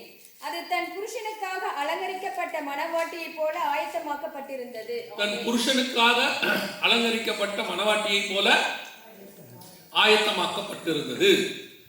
இரண்டாவது, மணவாட்டியுடைய இரண்டாவது சுபாவம். புதிய எருசலேம் என்பது கர்த்தருடைய மணவாட்டிக்கு அடையாளம். அதே 21ஆம் அதிகாரத்துக்கு வாசிக்கும் போது 9வது வசனத்துல, நீ வா, ஆட்டுக்குட்டியாருடைய மனைவியாகிய மணவாட்டியை நான் உனக்கு காண்பிக்கிறேன் அப்படின்னு சொன்ன உடனே 10வது வசனத்துல புதிய எருசலேம் இறங்கி வருகிறது என்று வேதம் சொல்லுது. அப்போ சபை தான் அங்கே குறிக்கிறது, மனைவியாகிய மணவாட்டி. புதிய எருசலேம் என்பது சபைக்கு அடையாளம் இருக்கிறது. அப்போ சபையினுடையதான இரண்டாவது எதிர்பார்ப்பு, சபையினிடத்துல கர்த்தருடைய இரண்டாவது எதிர்பார்ப்பு என்ன? அந்த வசனம் சொல்லுது, அது தன் புருஷனுக்காக அலங்கரிக்கப்பட்ட மணவாட்டியை போல ஆயத்தமாக்கப்பட்டிருந்தது. அந்த வசனத்துல ஒண்ணு இருக்கு பாருங்க, நீங்க அதை எப்படி ஏத்துக்கிறீங்கன்னு தெரியாத, நான் வசனத்துல உள்ளதான் நான் படிக்கிறேன். புருஷனுக்காக அலங்கரிக்கப்பட்ட மணவாட்டி அப்படின்னு இருக்கு. யாருக்காக? புருஷனுக்காக அலங்கரிக்கப்பட்ட மணவாட்டி. இங்க இருக்கிறவங்கள ஆண்களும் சரி பெண்களும் சரி, நான் அப்படி பிரிக்க விரும்பல. எத்தனை ஆண்கள் அல்லது எத்தனை பெண்கள், எத்தனை மனைவிகள் தங்கள் புருஷனுக்காக ட்ரெஸ் செலக்ட் பண்ணிருக்கீங்க? உங்களுக்கு ட்ரெஸ் செலக்ட் பண்ணும்போது எங்க வீட்டுக்காருக்கு பிடிச்ச மாதிரி இருக்கணும்னு எத்தனை பேர் செலக்ட் பண்ணிருக்கீங்க? பொய்யா கை தூக்காதீங்க, கை கீழே நின்றோம், அப்படியே வராது. பொய்யா தூக்குனீங்கன்னா, இந்த ட்ரெஸ்ஸை நான் எடுத்தா எங்க வீட்டுக்காருக்கு ரொம்ப பிடிக்கும், அவருக்கு பிடிச்ச கலர் தான் எடுப்பேன், அவருக்கு பிடிச்ச மாதிரி தான் ட்ரெஸ் பண்ணுவேன் அப்படிங்கிற மாதிரி இருக்கீங்களா? Any one? No one. ஒருத்தர் கூட இல்லை. பார்த்தீங்களா? வீட்டுக்காருக்கு பிடிச்ச மாதிரி ட்ரெஸ் எடுத்திருக்கீங்களா? நீங்க ட்ரெஸ் எடுக்கிற விதமே நல்லா இருக்கும்ல. நான் எப்பவும் சொல்லுவேன், சகோதரர்களை விட சகோதரிகள் தான் வசனத்தின்படி ட்ரெஸ் எடுப்பாங்க. இந்த சகோதரர்கள் ட்ரெஸ் எடுத்தாங்கன்னா, ஆண்கள் எடுத்தாங்கன்னா ஏற்கனவே மைண்டு ஃபிக்ஸ் பண்ணிப்பாங்க. அவங்க நம்மகிட்ட என்ன சட்டை இல்லை, பச்சை சட்டை இல்லை, போகும்போது ஒரு குடியோடு தான் போவாங்க. ஒரு பச்சை சட்டை எடுக்கணும். கடைக்கு போவாங்க, ஒரு 4 பச்சையை பார்த்து ஒரு பச்சையை எடுத்துட்டு வீட்டுக்கு வந்துடுவாங்க. அவங்க சொல்லுவாங்க, நான் பார்த்தியா 1/2 மணி நேரத்தில் செலக்ட் பண்ணிட்டேன் அப்படிம்பாங்க. ஆனால் சகோதரிகள் பாருங்க, வசனத்தின்படி தான் எடுப்பாங்க. அவங்கள நீங்கள் கடைக்கு போகும்போது கேளுங்க, என்ன எடுக்க போறீங்கன்னு. எனக்கு தெரியாது, அங்கே போய் தான் பார்க்கணும்பாங்க. அவங்க எப்படி இருப்பாங்கன்னா, நம்பப்படல் மேல் உறுதியும் காணப்படாத மேல் இச்சையும், அங்கே போய் தான் எனக்கு கன்ஃபார்மாக தெரியும், இங்கே எனக்கு எதுவுமே தெரியாது அப்படின்றவாங்க. அங்கே போன பிறகு அந்த ட்ரெஸ் எடுக்கிறது நீங்கள் பாருங்க, அவர் எல்லாத்தையும் எடுத்து போடுறாரு. இங்கெல்லாம் ஹேங்கரில் மாட்டிட்டான், அதுக்கெல்லாம் காரணம் இருக்குது தெரியுமா? இப்போல்லாம் பார்த்தீங்கன்னா ட்ரெஸ் எடுத்து யாரும் காட்டுறதே இல்லை. காரணம் என்னன்னா, எவனோ ஜோப் பண்ணியிருக்கான், எடுத்துக்காட்டி அவன் செத்துட்டான். அப்படியே எல்லாத்தையும் எடுத்து போட்டுக்கிட்டே இருப்பான். அப்படியே மேலேருந்து எடுத்து சொல்லுவாங்க, அது எடுங்க அது எடுங்கம்பாங்க. நான் சொல்கிறேன் 20-30 வருஷத்துக்கு முன்னாடி அவன் எடுத்து போட்டே இருப்பான். கீழே ஒரு தடவை தான் போடுவான், போட்டோன்னா ஒரு தடவை பிரித்து பார்ப்பாங்க, அது எடுங்க அடிப்பான். கீழே அளவில் இல்லை மேல அளவுகளே நோக்கு, மேலேயே பார்த்துட்டு இருப்பான். அவன் மொத்தத்தை எடுத்து போட்டுருவான். எடுத்து போட்ட பிறகு அவனை ஒரு கேள்வி கேட்பாங்க, அவ்வளோதானா? அவன் கடையே போட்டான், அதுக்கப்புறம் கடையில் ஒன்றுமே இல்லை. சில ஆட்கள் கொஞ்சம் அறிவுபூர்வமாக அவனை கேட்பாங்க, குடோன்ல எங்கேயாவது கீழே இருக்குமா, இவ்வளோதான் இருக்குமா, உள்ள ஸ்டாக் இருக்குதா அப்படிம்பாங்க. அதெல்லாம் பார்த்துட்டு தான் எவ்வளோ ஜோம் பண்ணி இப்போ அந்த மாதிரி எடுத்து காட்டுறவனே கிடையாது. மொத்தமாக ஸ்டாண்டில் வச்சுட்டான், நீயே பார்த்துக்க எங்களை விடுட்டான். இப்படி போய் செலக்ட் பண்ணி 6 கடை 7 கடை ஏறி இறங்கி கிறிஸ்மஸ்க்கு உள்ள போய் நியூ இயர்க்கு வெளியே வரவங்களாம் இருக்காங்க. இப்படியே பர்ச்சேஸ் எப்படித்தான் அப்படி கடையெல்லாம் போய் ஸ்பெண்ட் பண்றாங்களோ. நான் வந்து ஒரு 3 தலைமுறையா ட்ரெஸ் எடுக்கிறேன். எப்படின்னா 3 பெண்களோட 3 தலைமுறையா, 3 பெண்கள் நீங்க தப்பா எடுத்துறாதீங்க. எங்க அம்மா கூட எடுத்தேன் ஃபர்ஸ்ட் ஒரு 50 வருஷத்துக்கு முன்னாடி, 40-45 வருஷத்துக்கு முன்னாடி எங்க அம்மா கூட போவேன். எங்க அம்மா பயங்கரம். அப்பெல்லாம் பார்த்தீங்கன்னு கேட்டீங்கன்னா சாரி தனியா இருக்கும், பிளவுஸ் தனியா இருக்கும். இது தனியா செலக்ட் பண்ணோம், அதை தனியா செலக்ட் பண்ணோம். முதல்ல சாரி செலக்ட் பண்றதுக்கே நமக்கு 4 நாள் ஆகிடும். அடுத்து பிளவுஸ் செலக்ட் பண்ணுவாங்க, மேட்சிங் பிளவுஸ், அதுக்கு ஒரு 3 நாள் ஆகும். எல்லாம் போட்டு எடுத்து தோச்சி எடுத்த உடனே சாயம் போயிடும். அப்புறம் சொல்லுவாங்க என்னை ஏமாத்திட்டான் கடைக்காரன், 7 நாள் போச்சு. இது நடக்கும். அப்புறம் 2வது தலைமுறை என் மனைவியோட ட்ரெஸ் எடுத்தேன். அவங்க கடை எடுக்கிற ட்ரெஸ் தான் மாறிச்ச உடைய நேரம் மாறவே இல்லை, அதே 7 மணி நேரம் தான், அதில் எந்த மாற்றமும் இல்லை. இப்போ 3வது தலைமுறை என் மகளோட எடுக்கிறேன். அதுதான் சொல்றேன், ட்ரெஸ் பேட்டர்ன் மாறுது, டைம் மாறதே இல்லை. அப்படியே அந்த ஏவாளுக்கு ட்ரெஸ் அந்த பிரச்சனையே இல்லை பாருங்க. ஆதாமுக்கு ஏவாளுக்கு போய் கடைக்கு ட்ரெஸ் எடுக்கிற பிரச்சனையே இல்லை, இல்லைன்னா அவன் செத்து போயிருப்பான். அதை நான் சொன்னேன், அவனுக்கு பாவங்க அத்தியலையில் ஆட போட்டாங்க, பிரச்சனையே இல்லைன்னு. அதுக்கு ஒருத்தர் சொன்னாரு, அம்மா அதுக்கு எத்தனை மரம் ஏறி இறங்கினானோ இல்ல. அந்த அம்மா சொல்லியிருக்கேன், இந்த பச்சை இல்லை அந்த பச்சை அது இது என்ன டார்க் பச்சையில் எடுக்கிற, இந்த அத்தியலை அடை நல்ல பசுமையான இலை, அந்த செத்தே போயிருப்பான் போல. அதுக்கப்புறம் தான் அவன் நினைச்சிருப்பான், இந்த பழத்தை சாப்பிடாமே இருந்திருக்கலாம் பேசாம. அப்படி அவ்வளோ கஷ்டப்பட்டு ட்ரெஸ் எடுக்கிறீங்களே, யாருக்காக எடுத்தீங்க? யாருக்கு பிடிச்ச மாதிரி?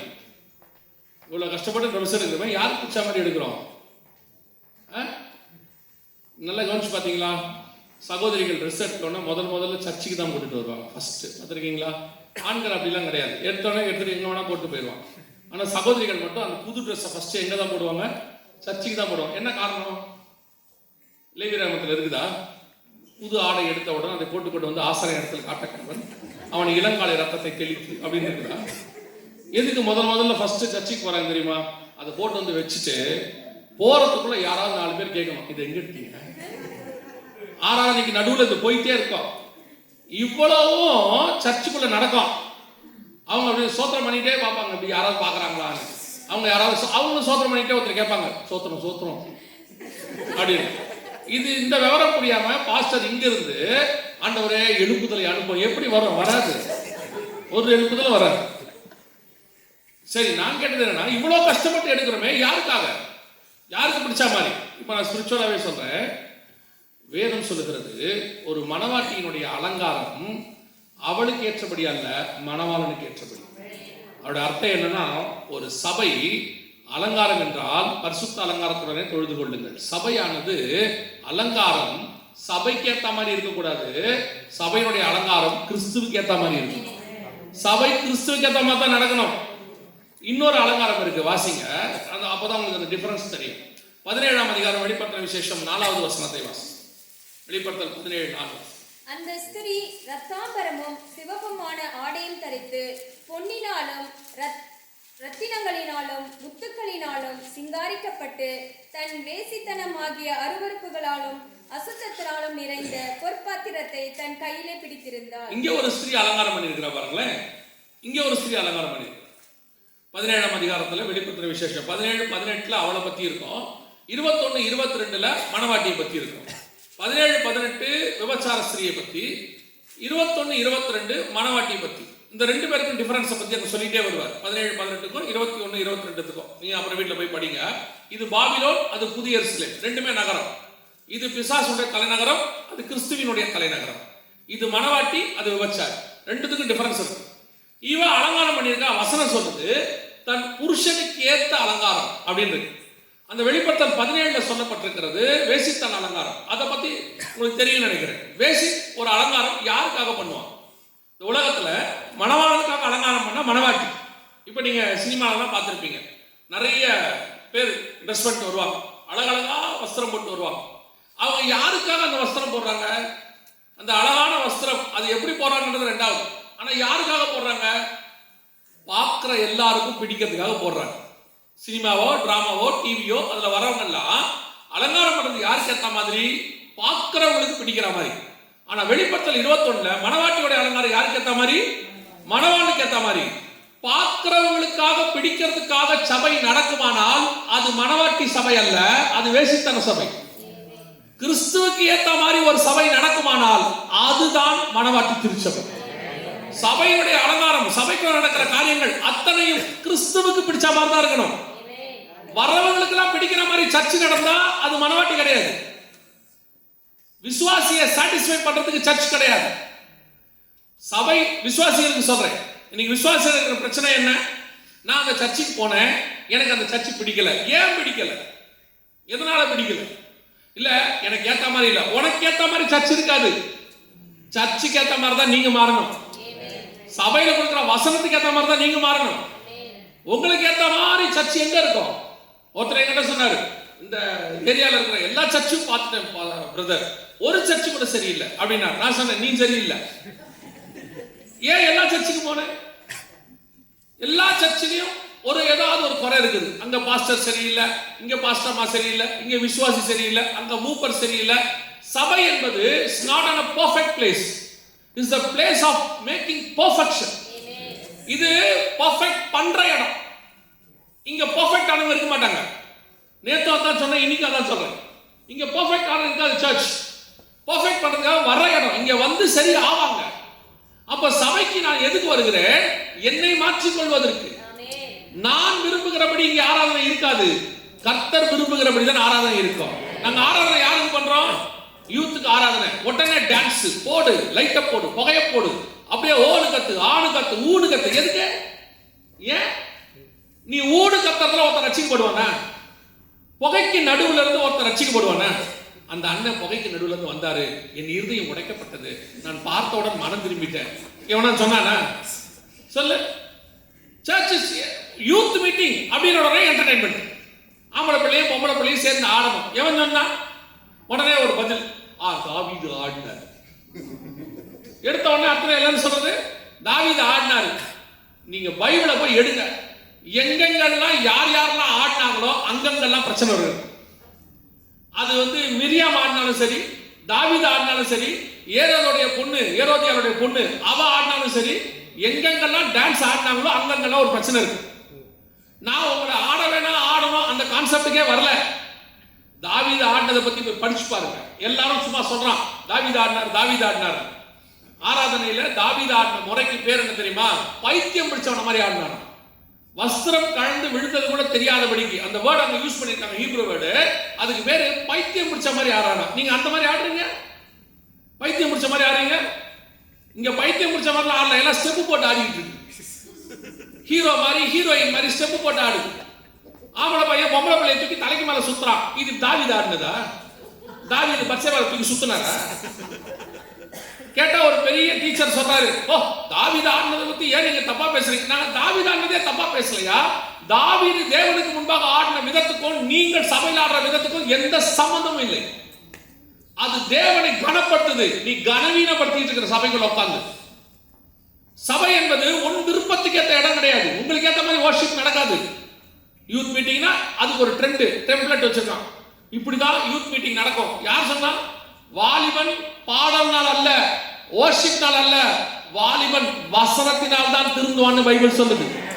வாலிபன் எதனால் தன் வழியை காத்துக் கொள்ளுவான்? கர்த்தருடைய வசனத்தின்படி தன்னை காத்துக் கொள்ளுகிறதுனால. நீங்க யார் சொல்றது அவன் வசனம் கேட்க மாட்டான்னு? நீங்க ஏன் சொல்றீங்க அதெல்லாம் அவன் கேட்க மாட்டாங்கன்னு? கேட்க மாட்டானா நீ சரியில்லைன்னு அர்த்தம். ஏன்னா உன் வார்த்தையை கேட்க அவனால முடியல. நீ ஆவியில நிரம்பி பேசு, அவன் கேட்பா உட்கார்ந்து. ஆமா தானே? ஸ்தேவானுங்கிற வாலிபன் தானே? ஸ்தேவானுங்கிற வாலிபன் கிறிஸ்துவுக்காக ரத்த சாட்சியாய் மரிக்கிற அளவுக்கு எப்படி வந்தான்? அவன் ஒரு பந்தி விசாரிப்புக்காரன், அவன் ஊழியக்காரன் கூட இல்ல, பந்தி விசாரிப்புக்காரன். அதுக்கப்புறம் செலக்ட் பண்ண 7 பேர்ல அவன் இருக்கான். அவனுக்கு எப்படி இவ்வளவு ஒரு வைராகியம் வந்துச்சு? வெறும் வசனத்துல வளர்க்கப்பட்டான், அப்போஸ்தலருடைய உபதேசத்துல வளர்க்கப்பட்டவன். இன்னைக்கு சபை எதுல போயிட்டு இருக்குது? இதுல பண்ணாதான் வாலிபன் நிப்பான், இப்படி போனதான் நிப்பான். சொல்ல சொல்ல கேட்கவே இல்லை. சபை எவன் முன்னாடி போச்சு எல்லாம். இந்த பவுல் அழகா சொல்வார், சொல்லும்போது அப்போஸ்தலர் படிக்கல, நான் போகிறேன் மந்தையை தப்ப விடாத ஓநாய்கள் வரும். இன்னைக்கு ஓநாய்க்கும் ஆட்டுக்குட்டிக்கும் வித்தியாசம் தெரியாத ஒரு கூட்டம். ஆடும்போதே சொல்றோம், இல்ல இது சரியில்லை, இது ஸ்பிரிட் ராங் ஸ்பிரிட், இப்படி பண்ணக்கூடாது. எவன் கேட்டான்? எவன் கேட்கிறான்? நாங்கள் அட்வான்ஸ் டெக்னாலஜிக்கு போறோம், நாங்க மாடர்னைஸ்ட் ஆகிறோம். யூ see, மாடர்னைஸ பத்தி நீங்க நல்லா புரிஞ்சுக்கொள்ளுங்க. ஒரு காலகட்டத்தில் வேத வசனம் கற்கல்ல எழுதப்பட்டது, கல்லுல கற்பலகை. அதுக்கப்புறம் வேத வசனம் தோல் சுருள்ல எழுதப்பட்டது. அதுக்கப்புறம் வேத வசனம் புஸ்தகத்தில் எழுதப்பட்டது. இப்ப வேத வசனம் டிஜிட்டலில் எழுதப்படுகிறது. இந்த மோடு மாறும், ஆனா ஒரு நாளும் வசனம் மாறவே மாறாது. கற்பலகையிலிருந்து டிஜிட்டல் வரைக்கும் வசனம் ஒண்ணுதான். டெக்னாலஜி மாறும், வசனம் எப்படி மாறும்? நீங்க அன்னைக்கு உள்ள சர்ச் வீடுகள் தோறும், இன்னைக்கு கட்டடங்கள் தோறும் சர்ச்சோடைய ஆராதிக்கிற இடம் மாறும், ஆனால் ஆராதிக்கிற முறை மாறாது. ஆராதிக்கிற தேவன் மாறாதவர், நேற்றும் இன்றும் என்றும் மாறாதவர். நீங்க அதை மாத்தாதீங்க. ஒரு பெரிய பைபிள், நான் மதிக்கிற பைபிள் டீச்சர் அவரே நீங்க பேசுறாரு, சபைக்குள்ள உலகம் வந்துச்சுன்னு சொல்றாங்க. ஏன் டிவி வரலையா, லைட் வரலையா? இவருக்குலாம் நம்ம போதிக்கு வர முடியுமா? அவ்வளவு பெரிய மனுஷனுக்கு. ஒன்னியவன்ல போய் வாசிச்சு பாருங்க. கண்களின் இச்சை, ஜீவனத்தின் பெருமை, மாம்சத்தின் சிந்தை, இவையெல்லாம் உலகத்தில் உண்டானவைகள். இந்த உலகம் சர்ச்சுக்குள்ள வந்துருச்சுன்னு சொல்றோம். டிவி வரலையா, லைட் வரலையா, இதெல்லாம் உலகமான்னு கேட்கிறாங்க. எது கண்களின் இச்சை? சினிமாக்கார மாதிரியே ட்ரெஸ் பண்ணிட்டு இங்க வந்து நிக்கிறான். உனக்கு பாருங்க, எல்லாவற்றையும் அனுபவிக்க எனக்கு அதிகாரம் உண்டு, ஆனால் எல்லாமும் எனக்கு தகுதியாகிறார். எனக்கு ஒரு தகுதி இருக்கு, நான் ராஜாவின் பிள்ளை. யோசிச்சு பாருங்க, யூகேவுடைய இவர் இருக்கிறார், சார்ல்ஸ் இருக்கிறார், அவருக்கு பசங்க இருக்கிறாங்க, அந்த 2 பசங்க இருக்கிறாங்க அவருக்கு. அந்த ராணி எலிசபெத் இருந்தாங்க, அவருடைய பையன் தான் சார்ல்ஸ். வெளியே வரும்போது பாருங்க, அந்த அந்த ராஜக்கான ஒரு கம்பீரத்தோட வெளியே வருவாங்க. அவங்க வெளியே வரும்போது தன்னுடையதான ஸ்தானத்தை உணர்ந்தவர்கள் அவர்கள். இப்படித்தான் வரணும்னு அவங்களுக்கு இருக்கு, தெரியுது. உலக பிரகாரமான ஒரு அரசிக்கு, ராஜாவுக்கு பையனாய் இருக்கிறவனே வெளியே வரும்போது அந்த டிக்னிட்டியை மெயின்டைன் பண்ணணும், தன்னுடைய அதிகாரத்துக்கு நான் ஒரு கணத்தை கொடுக்கணும்னு நினைக்கும் போது, சர்வ வல்லமை உள்ள ராஜாவுக்கு பெண்ணனும் பையனும் பொண்ணுமா இருக்கிறோம் நம்ம. அப்ப நமக்கு ஒரு கணம் இருக்கு இல்லையா? எப்படி வரணும் யோசிச்சு பாருங்க. சபைக்கு வரும்போது உலகத்தான் மாதிரி ட்ரெஸ் பண்ணிக்கிட்டு, உலகத்தான் மாதிரி ஆடிக்கிட்டு கேட்ட கோபம் வருது. அதெல்லாம் ஏன் சர்ச்சில் சொல்றீங்க? சர்ச்சில் தான் சொல்லுவோம், வேற எங்க சொல்ல முடியும்? சினிமா தியேட்டர்ல சொல்ல முடியாது, எக்ஸிபிஷன்ல சொல்ல முடியாது. சர்ச் தான் ஒழுங்குபடுத்துகிற இடம். இங்கேயும் ஒழுங்கின வந்துருச்சுன்னா ஒழுங்க சொல்லி கொடுக்கிற இடம் வேற எங்கேயுமே இருக்காது. புறஜாதியாரை போய் பாருங்க, சில நேரத்தில் அவங்கள போய் பாருங்க, அவங்க வழிபாட்டு தலத்துக்குள்ள வரும்போது எவ்வளவு ஒழுக்கமா வரணும்னு போர்டு எழுதி வச்சிருக்காங்க வாசல்ல. வழிபாட்டு தலத்துக்குள்ள வரும்போது இப்படிதான் ஒழுக்கமா வரணும்னு. இங்க எப்படி வேணாலும் வரலாம், என்ன வேணாலும் செய்யலாம், ஆனா கேட்கப்படாது. இங்க உட்காந்துக்கிட்டு செய்தி கொடுத்துட்டே இருப்பாங்க, இது உட்காந்து போன் பேசிக்கிட்டு இருக்கோம், இல்லைன்னா இங்க உட்காந்து மெசேஜ் அனுப்பிட்டு இருக்கோம். வர்றவனுக்கு கேட்கும், நீ எங்க உட்காந்துருக்க? அவன் அங்க இருந்து திருப்பி அனுப்பான், அவன் பின்னாடி தான் உட்காந்துருக்க. உடனே திரும்பி பார்ப்பான், வந்துச்சியா? இவர் இந்த மனுஷன் பாவம், அக்கினி ஊத்தும். அக்கினி எங்க அக்கினி ஊத்தும்? அங்க வேற அக்கினியில பத்தி எரியுது, அந்நிய அக்கினி. இதை கேட்கப்படாது. சர்ச்சில் என்ன செய்யக்கூடாது? கேட்கப்படாது. கூப்பிட்டு என்னம்மா ஆராதனத்துல போன் பேசிட்டு இருந்தேன்னா அப்பா கோவப்படுறாரு. அப்பா சொல்றாரு, என் பிள்ளைய நீங்க எப்படி அப்படிலாம் கேட்பீங்க? அவளுக்கு முக்கியமான போன் கால் வந்துச்சு. ஆமா, அமெரிக்க செனட்ல இருந்து வந்திருக்கு, ட்ரம்ப் கூப்பிட்டாரு. இதுக்கு ஒருத்தன் மெசேஜ் அனுப்புறானா வேலை இல்லாதவனா தான் இருப்பான். இது எடுத்து பார்க்குது. ஒரு 1.5 மணி நேரம் 2 மணி நேரம் சர்ச்சுக்குள்ள கூட ஒழுக்கமா உட்கார முடியலன்னா எப்படி நீங்க பரலோகத்துல போய் உட்காருவீங்க? கொஞ்சத்தில் உண்மையாக இருந்தால்தான் அநேகத்தில் அதிபதியாய் வைக்க முடியும். கர்த்தருக்காக 2 மணி நேரம் ஒழுக்கமா இருக்க முடியல, அவருக்கு ஏற்ற அலங்காரம் இல்ல, அவர் சொல்றபடி இல்ல. யோசிச்சு பாருங்க. ஆனா அவருக்குரிய ஆசீர்வாதம் எல்லாம் வேணும். அவர் யாரு? ராஜா. எங்க அப்பா சர்வ வல்லமை உள்ள ராஜா, அவருடைய பையன். அப்ப ராஜாவுக்குரிய தானே அந்த கணம் இருக்கணும்ல, அது மாதிரி தானே சர்ச்சுக்குள்ள வரணும். அப்ப அந்த ஸ்பிரிச்சுவலி உங்களுக்கு அந்த இது வரணும், தைரியம் வரணும்ல. இன்னைக்கு அந்த ஆயத்தம் சர்ச்சுக்குள்ள இல்லைல்ல. இன்னைக்கு சொல்லி பாருங்க, சபை இப்படிதான் இருக்கணும், அதெல்லாம் கிடையாது. யூத் மீட்டிங் இப்படி நடக்கணும். அடுத்து ஆராதனைக்கு வந்து பாருங்க, ஆராதனை எப்படி இருக்கணும்? உங்களை எதுவும் சொல்லிடக்கூடாது, எதுவுமே சொல்லக்கூடாது. அன்பாய் நடத்த வேண்டும், பாசமாய் பேச வேண்டும். உங்களை அப்படி பேசினா இன்னொரு பெரிய கொடுமை என்னன்னா, கொஞ்சம் கடிஞ்சு கொண்டு நாங்க பேசினோம்னா உடனே கோச்சிக்கிட்டு போயிடுறீங்க. போன உடனே வாசல்ல 2 பேர் நிக்கிறான். உள்ள நிக்கிறவன சொல்ல, வெளியே நிற்கிறோம். உடனே அவரு அந்த பாஸ்டர் இவன் வீட்டுக்கு வந்துடுறாரு. என்ன உங்க பாஸ்டர் திட்டினாரு, நாம திட்டினது இவனுக்கு எப்படி தெரிஞ்சிச்சு? அப்ப இவன் நம்ம சபைக்குள்ள உளவுத்துறை வச்சிருக்கான்னு அர்த்தம். உடனே இவன் அவன் வீட்டுக்கு வந்துடுறான். பாஸ்டர் உங்களை திட்டினாராமே. உடனே இது எங்களே புரி வச்சு காக்குறாரு. உடனே அவரு அடுத்த வாரத்தில் நம்ம சர்ச்சுக்குவாங்க, நான் உங்களை திட்டவே மாட்டேன், அன்பாய் நடத்துவேன். உடனே அங்க போன உடனே இந்த ஃபெஸ்டிவலுக்கு ஆஃபர் கொடுப்பாங்கல்ல, அந்த மாதிரி போன உடனே இதுக்கு ஒரு ஆஃபர், நீங்க அடுத்த வாரத்தில் நீங்க வர்ஷிப் எடுங்க. உடனே இது என்ன நினைக்குது, நம்ம சர்ச்சில் இத்தனை வருஷம் இருக்கும், மேடையிலேயே ஏத்தல, இவர் முதல் வாரம் போன உடனே மைக் கொடுத்துட்டாரு. உனக்கு பாட வராதுங்கிறது எங்களுக்கு தான் தெரியும். உடனே அவர் மைக்கு கொடுத்துட்டாரு, அது பாட இவர் வாசிக்க சபை ஓஹோ.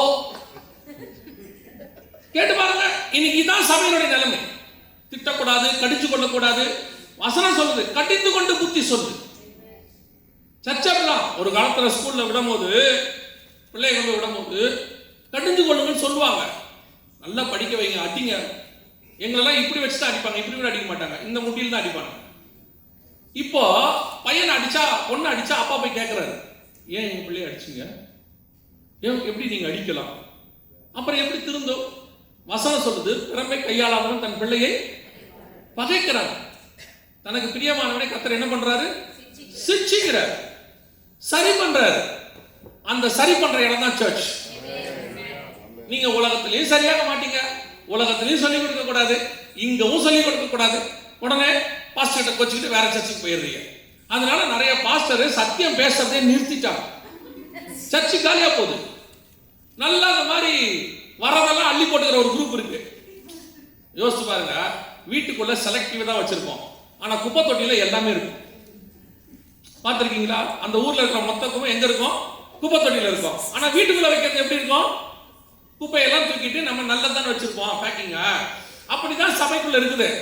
உடனே இது கோச்சிக்கிட்டு போயிருது, எல்லா குப்பையும் ஏதாவது ஒரு குப்பை அள்ளி வச்சுக்குது மொத்தமா. அது கடிந்து கொள்ளாது, பேசாது, திட்டாது, ஒன்றும் செய்யாது.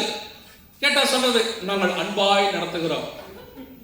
ஏசுநாதர் 12 பேர் வந்தான். அவனை பார்த்து ஏசுநாதர் கேட்டாரு, இருக்கியா போறியா? இருக்கியா போறியா? நான் இப்படித்தான் பேசுவேன், இருக்கியா போறியா? அவன் சொல்றான், எங்க போறியா? நான் அடிக்கிற மாதிரி பேசுவேன், அடிச்சாலும் இங்க தான் நிற்பேன். ஏன்? உங்க பின்னாடி மட்டும்தான் நித்திய ஜீவ வசனம். இதான் பரலோகத்துக்கு கூட்டிட்டு போகும். சும்மா இந்த சில ஆட்கள்லாம் இருப்பாங்க, இந்த பிள்ளைகள் பார்த்தீங்கன்னு சொன்னா, திடீர்னு யாராவது வீட்டுக்கு வந்து கையில சாக்லேட் வச்சிருக்கும் போது வாங்க குடிச்சிட்டு போயிடும், உடனே குடிச்சிட்டு போயிடும். அவர் சொல்வார், நல்ல பிள்ளை கூப்பிட்டோன்னா வந்துருச்சுப்பாரு. அவருக்கு தெரியாது அவர் கையில் இருக்கிற சாக்லேட் வரைக்கும் தான் அங்கே இருக்கணும். அதை வாங்கின உடனே திரும்பி என்னைக்கு தான் அப்பா கிட்ட திரும்பி வந்துடும். சிலர்லாம் சாக்லேட் காட்டி கூப்பிட்ற குரூப் அப்படி ஜாலியாக என்டர்டைன்மெண்ட்டா அப்படி நடத்து இப்படி நடத்து. நல்லா தெரிஞ்சுக்கொள்ளுங்க, நான் இங்க இருக்கிற ஊழியர்களுக்கு சொல்லுகிறேன், நீங்கள் கடிந்து கொண்டு புத்தி சொல்லுங்க. போறவன் போட்டோம், சத்தியம் பேசி சபைக்குள்ள இருக்க மாட்டேன்னு சொன்னானா அது கலை. ஒருவேளை ஒரு சிலர் கோச்சிக்கிட்டு போனாலும் திரும்பி வருவான். அவனுக்கு தெரியும், நல்ல சத்தியத்துல வளர்ந்தவன் எங்க போனாலும் உட்கார முடியாது, திருப்பி இங்க தான் வருவான். நான் போனதில்லை, எங்க சர்ச்சில் எங்க பாஸ்டர்லாம், நான் ஏன் இப்படி பேசுறேன் அப்படின்னா, என்னை வளர்த்த ஒருத்தர் இருக்கிறாரு, அவருக்கு இதை விட மோசம். அவர்லாம் யோவான் சனகன் மாதிரி. அவரு ஒரு தடவை தான் கூப்பிடுவாரு, அவனை கூப்பிடும்பாரு. நம்ம அங்கேயே நின்றுட்டே இருந்தோம்னா அந்த திருடனை கூப்பிடும்பாரு. அடுத்த வார்த்தை அவர் சொல்லும் போதே அப்படிதான் இருக்கும், அவனை கூப்பிடு அப்படிம்பாரு. என்ன அப்படின்னா அந்த திருடன் அவன் சொல்றான் அப்படிம்பாரு. அதனால அந்த 2வது திருடங்கிறது வந்துடக்கூடாதுன்னு ஓடி போய் போனாங்க. ஸோ அவர்கிட்ட வளர்ந்தவங்க. அதனாலதான் எங்க சர்ச்சை விட்டு கொஞ்சம் பேர் என்ன பண்ணுவாங்க, இந்த மாதிரிலாம் கடினமா பேசின உடனே இவரு என்னங்க இப்படி பேசுறாரு போயிடுவான். ஒரு 2 மாசம் சுத்துவான் அங்க. ஆனா அந்த ஆத்மாவுக்கு இந்த தண்ணியை தவிர வேற எந்த தண்ணியும் ஒத்து போகாது, தாகவே தீராது. நீங்க என்ன வேணா கொக்கோ கோலா குடிங்க, என்ன வேணாலும் நீங்க போய் ஜூஸ் குடிங்க, ஆனா தண்ணி குடிக்கிற மாதிரி வரவே வராது. அதுதான் திருப்தி. இவன் எல்லா இடத்துக்கும் சுத்துவான், சுத்திட்டு கடைசியா இங்கேயே வந்து உட்காந்துருமா பின்னாடி. பாஸ்டர் கேட்பாரு, என்னாச்சு? மன்னிச்சிருங்க பாஸ்டர். அவன் தான் சரியா வளர்க்கப்பட்டவன். தவறி போனாலும் அந்த இளையகுமாரன் திருப்பி வந்துருவான். ஆனா சிலது வரல, அது கலை. அதுக்கு சத்தியம் பிடிக்காது. அந்த சத்தியம் பிடிக்காதுன்றதுனால நீங்க மாறாதீங்க, நீங்க சத்தியம் பேச நிறுத்தாதீங்க. நம்ம கிட்ட 50 தான் இருக்கா 20 தான் இருக்கா கவலையும் படாதீங்க. அந்த 20க்கு பேசுங்க, அந்த 20 கொண்டு போய் பத்திரமா பரலோகத்துக்கு சேர்த்துருங்க. அது போதும், அவ்வளவுதான். நமக்கு இந்த அவங்கள சேர்க்கணும் இவங்கள சேர்க்கணும். அந்த 17ஆம் அதிகார ஸ்திரீ எப்படி இருக்கிறானா, ரத்தாம்பரத்தினாலும் முத்துக்களினாலும் சிங்காரிக்கப்பட்டு. விபச்சாரி என்ன பண்ணுவா? நல்லா அலங்காரம் பண்ணுவான், செம்மையா அலங்காரம் பண்ணுவான். எதுக்கு அலங்காரம் பண்ணுவா? பார்க்கிறவங்களுக்குலாம் பிடிக்கணும். சினிமாவில் வரவங்களுக்கு நடிகைக்கு எப்படி இருக்கணும்? பார்க்கிறவங்களுக்குலாம் பிடிக்கணும். எத்தனை பேர் பார்த்தாலும் எல்லாருக்கும் பிடிக்கணும். எல்லாருக்கும் பிடிக்கிற மாதிரி சர்ச்சை நடத்தவே முடியாது. எல்லாருக்கும் பிடிக்கிற மாதிரி சர்ச்சை நடந்துச்சு, அது விபச்சார சர்ச்சா மாறி. எப்படி எல்லாரையும் திருப்திப்படுத்துவீங்க? முடியாது உங்களால. இன்னைக்கு சர்ச்சா தான் நினைக்குது எல்லாருக்கும் சாட்டிஸ்ஃபை. அன்னைக்கு ஒரு அமெரிக்காவில் இருக்க ஒரு பெரிய பாஸ்டர் சொல்றாரு, இன்னைக்கு டிவியில சொல்றாரு, நான் ஏன் கடிந்து கொள்ள வேண்டும்? அவர்கள் எங்கள் சபைக்கு வருகிறார்கள். ஓரின சேர்க்கையாளர்களை பத்தி சொல்றாரு, வருகிறார்கள், நான் ஏன் அவர்களை கடிந்து கொள்ள வேண்டும்? கர்த்தருடைய அன்பு அங்கே இருக்கிறது. அதுக்கு பாவிக்கு இயேசுநாதர் பாவிய மன்னிச்சிட்டார், பாவிய கூப்பிடுறாரு. ஆனா திருப்பி ஒரு வார்த்தை சொல்லிதான் அனுப்புவாரு, இனி பாவம் செய்யாது. அந்த வார்த்தையை சொல்லித்தான் அனுப்புவாரு. அது 38 வருஷமா இருக்கிறவனா இருக்கட்டும், அல்லது காலில் வந்து விபச்சார ஸ்திரீயாக இருக்கட்டும், யார் வேணா இருக்கட்டும், அவர் சொல்றது இனி பாவம் செய்யாத. அதை சொல்றதுக்கு ரெடியாக இருக்கணும். மோசே மாதிரி ஜனங்களை நேசிக்கிறவங்க நீங்க பார்க்கவே முடியாது. என்ன பிரச்சனை வந்தாலும் போய் முதல்ல நின்றுவான், ஆண்டவரை என்ன கொள்ளுங்க அவங்களை விட்டுருங்கன்னு. ஆனால் அவன் ஜனங்களை கடிந்து கொள்ள தயங்கவே இல்லை. அவன் ஜனங்களை கடிந்து கொள்ள தயங்கவே இல்லை. கடிஞ்சு கொள்ளணும். சபை அப்படித்தான் நடக்கணும். அதுதான் புருஷனுக்கு ஏற்ற அலங்காரம். சபையில் சில நேரத்தில் கடினமான உபதேசத்தை ஆவியானவர் பேசுவார், கேளுங்க உட்கார்ந்து. ஆவியானவர் புத்திரா மாதிரி பேசினா உட்காந்து கேளுங்க, சந்தோஷப்படுங்க.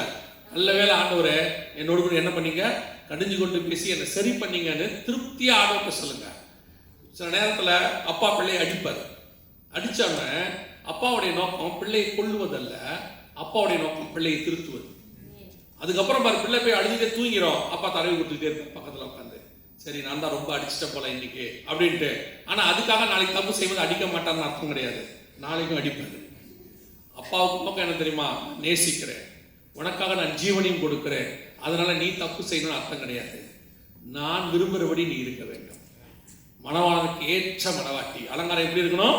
மணவாளனுக்கு ஏற்ற அலங்காரம். அதான் ரொம்ப முக்கியம். இன்னைக்கு சபை கிறிஸ்துவுக்கு ஏற்ற அலங்காரத்தில் வச்சுக்கொள்ளுங்க. யாருக்காகவும் காம்ப்ரமைஸ் ஆகாதீங்க, எதுக்காகவும் காம்ப்ரமைஸ் ஆகாதீங்க. அதுவும் இன்னும் கொஞ்ச காலம் இயேசு வரப்போகுது. இன்னும் கொஞ்ச காலம், ஒரு மணி நேரம் இருக்குன்னு வச்சுக்கோங்க கணக்குப்படி. 1 மணி நேரம் ஊழியக்காரங்க இருக்காங்க பைபிள்ல. அந்த மாதிரி லாஸ்ட் அவர் மினிஸ்ட்ரியில இருக்கோம் நம்ம. இப்போ எவ்வளவு நம்ம வைராக்கியமா கர்த்தருக்காக நிக்கிறோமோ அவ்வளவுக்கு அவ்வளவு வருகையில போகுது நிச்சயம். காம்ப்ரமைஸை ஓரமா வச்சிருங்க. கடிஞ்சு கொள்றாங்களா? விசுவாசிகளுக்கு சொல்றேன், பாஸ்டர் கடிந்து கொண்டு பேசுறாரா? சந்தோஷப்படுங்க. ஆண்டவரே நான் பரலோகத்துக்கு கூட்டு போறதுக்காக தான் அவர் இப்படி பேசுறேன். இப்போ நாங்கள் வரும்போது உங்ககிட்ட 4 வார்த்தை நல்லா பேசி உங்ககிட்ட இருந்து ஒரு நல்ல பேரை வாங்கி அடுத்த ட்ரிப்பு வரத்துக்கு அஸ்திவாரம் போட்டு போறதுக்கு எவ்வளவு நேரம் ஆகும்னு நினைக்கிறீங்க? உங்ககிட்ட ஒரு 5 நிமிஷம் பேசுறதுக்கு எவ்வளவு நேரம் ஆகும்? இங்கே ஒரு சகோதரி உண்டு, நெடுநாளாய் கர்த்தர் உன் கண்ணீரை பார்க்கிறார். உன் பேர் 6ல் ஆரம்பிச்சு 7 முடியுது, முடிஞ்சிருச்சு. 6ல் ஆரம்பிக்கிறதெல்லாம் என்னத்தான் நினைச்சு வேலை முடிஞ்சு. இந்த தீர்க்க தரிசனம் உங்களுக்கு தேவையா? இப்படி ஒரு வசனம் உங்களுக்கு தேவையா? நீங்க இதைத்தான் எதிர்பார்க்குறீங்க. சர்ச்சுக்கு போய் உட்காரும் போதே இன்னைக்கு வர இந்த கெஸ்ட் ஸ்பீக்கர் என் பேரை சொல்லி கூப்பிடணும். ஏன் உங்க பேர் உங்களுக்கு தெரியாது? எதுக்கு அவர் உங்க பேர் சொல்லி கூப்பிடணும்? இல்ல சகையை கூப்பிட்டாரு, சகையுக்கு தெரியாது. சகை பேர் இவருக்கும் தெரியாது, சகையுக்கும் இவரை தெரியாது. நீங்க ரட்சிக்கப்பட்டு சபைக்கு வந்து விசுவாசியாகி எப்போ வர சர்ச்சுக்குள்ள ஏதாவது ஒரு கெஸ்ட் ஸ்பீக்கர் வந்த உடனே எனக்கு ஆறுதலா ஒரு வார்த்தை பேசுங்க. உனக்கு எவ்வளவு ஆறுதல் வேணுமோ அதெல்லாம் பைபிள் இருக்கு, எடுத்துக்கோங்க. எல்லாமே உங்களுக்கு தான். சபைக்குள்ள வந்துக்கிட்டு ஆறுதலா பேசணும், அன்பா பேசணும். நாங்க ஆறுதலா பேசணும், அன்பா பேசணும், இல்லைன்னு சொல்லல. ஒரு பாஸ்டருங்கிறவர் ஒரு தகப்பனை காணுங்க, அதுக்காக கடிஞ்சு கொள்ளவே கூடாதுன்னா எப்படி? சிருஷ்டிக்கவே கூடாதுன்னா எப்படி? அந்த மாதிரிலாம் நீங்க ஏதாவது சொன்னீங்கன்னு வச்சுக்கோங்களேன், ஆண்டவர் என்ன மாதிரி ஆட்களை வருஷத்துக்கு ஒரு அனுப்பி விட்டுருவார். பேசுறான்றவர் பேசி விட்டுருவான். அப்புறமா நீங்க தேடி பக்கத்துல ஊரை விட்டு ஓடி போயிருவேன். இந்த ஆளை திருப்பி கூப்பிடாதீங்க. ஆனா இன்னைக்கு கூப்பிட்டீங்களே, பேசித்தான் போவேன். இனிமேட்டு கூப்பிடாதீங்க, பரவாயில்ல, இஷ்டம், வேற பிரச்சனையே கிடையாது, நீங்க கூப்பிட வேண்டிய அவசியமே இல்லை. ஆனா இன்னைக்கு கூப்பிட்டதுக்கு பேசணும்ல. சபைக்குள்ள உட்காந்துக்கிட்டு இந்த அந்த மாதிரி சபை நடக்கணும், இந்த மாதிரி நடக்கணும், பாஸ்டர் எனக்கு ஏற்ற மாதிரி இருக்கணும், வொர்ஷிப் எனக்கு ஏற்ற மாதிரி இருக்கணும். உங்களுக்கு ஏற்ற மாதிரி இருக்கவே இருக்காது, இருக்கவும் கூடாது. அது முழுக்க முழுக்க கர்த்தருக்கு ஏற்ற மாதிரி தான் இருக்கும், அவருக்கு ஏற்ற மாதிரி தான் நடக்கும். அதுக்கு ஏற்ற மாதிரி நீங்க மாறுங்க, அதுதான் உங்களுக்கு போதுமானதாக இருக்கும். அல்லேலூயா. கடைசியாக ஒரு காரியத்தை நான் சொல்லிவிட்டு முடிக்கிறேன். ஒரு மணவாட்டியினுடைய சுபாவம் என்னவா இருக்க வேண்டும்? வாசிங்க 21ஆம் அதிகாரம் 27வது வசனம் வாசி. வெளிப்பட்ட விசேஷம். தீட்டுள்ளதும் அருவருப்பையும் பொய்யையும் நடப்பிக்கிறதும் ஆகிய ஒன்றும் அதில் பிரவேசிப்பதில்லை. ஆட்டுக்குட்டியானவரின் ஜீவ புஸ்தகத்தில் எழுதப்பட்டவர்கள் மாத்திரமே அதில் பிரவேசிப்பார்கள். சபைக்குள்ள பாருங்க, வசனம் தெளிவா சொல்லுது, தீட்டுள்ளதும் அருவருப்பையும் பொய்யையும் நடப்பிக்கிறதும் ஆகிய ஒன்றும் அதில் பிரவேசிப்பதில்லை. கர்த்தர் அருவருக்கிற காரியம், கர்த்தர் அருவருக்கிறதான எந்த ஒரு காரியமும் தீட்டுள்ளதும் அப்படின்னா அன்கிளீன் இருக்கும். இங்கிலீஷ்ல அன்கிளீன் வேர்டு யூஸ் பண்ணியிருப்பாரு. அன்கிளீன், அபாமினேஷன்ஸ் அப்படின்னு யூஸ் பண்ணியிருப்பாரு. இது எதுவும் சபைக்குள்ள என்ன செய்யக்கூடாதா? எனக்கு அந்த வசனத்துல ரொம்ப பிடிச்ச ஒரு வேர்டு என்ன தெரியுமா? அந்த வசனம் சொல்லும், தீட்டுள்ளதும் அருவருப்பையும் பொய்யையும் நடப்பிக்கிறதுமாகிய ஒன்றும், not even a single one. 100% purified church, 100%. ஏன் தெரியுமா? அவர் பரிசுத்தராய் இருக்கிறது போல சபையும் பரிசுத்தராய் இருக்கிறது. மணவாளனுக்கு ஏற்ற மணவாட்டி தான் தேவை. இங்க எஸ்தரை கூட்டிட்டு வந்துட்டாங்க. அவ அழகுள்ள ஸ்திரீ தான், கன்னி தான், எதிர்பார்த்த எல்லா கிரைட்டீரியாவும் இருக்கு. ஆனா அப்படியே கொண்டு போய் ராஜா கிட்ட ஒப்படைக்க மாட்டான். பார்த்திருக்கீங்களா? எஸ்தரின் புஸ்தகத்தை நீங்க வாசிச்சு பாருங்க. வசனம் சொல்லும் 2ஆம் அதிகாரத்துல எஸ்தரின் புஸ்தகத்துல எஸ்தரை செலக்ட் பண்ணியாச்சு. ஆனால் அவளை என்ன பண்ணாங்கன்னு வசனம் சொல்லும். 12வது வசனம் வாசிங்க. எஸ்தர் 2:12.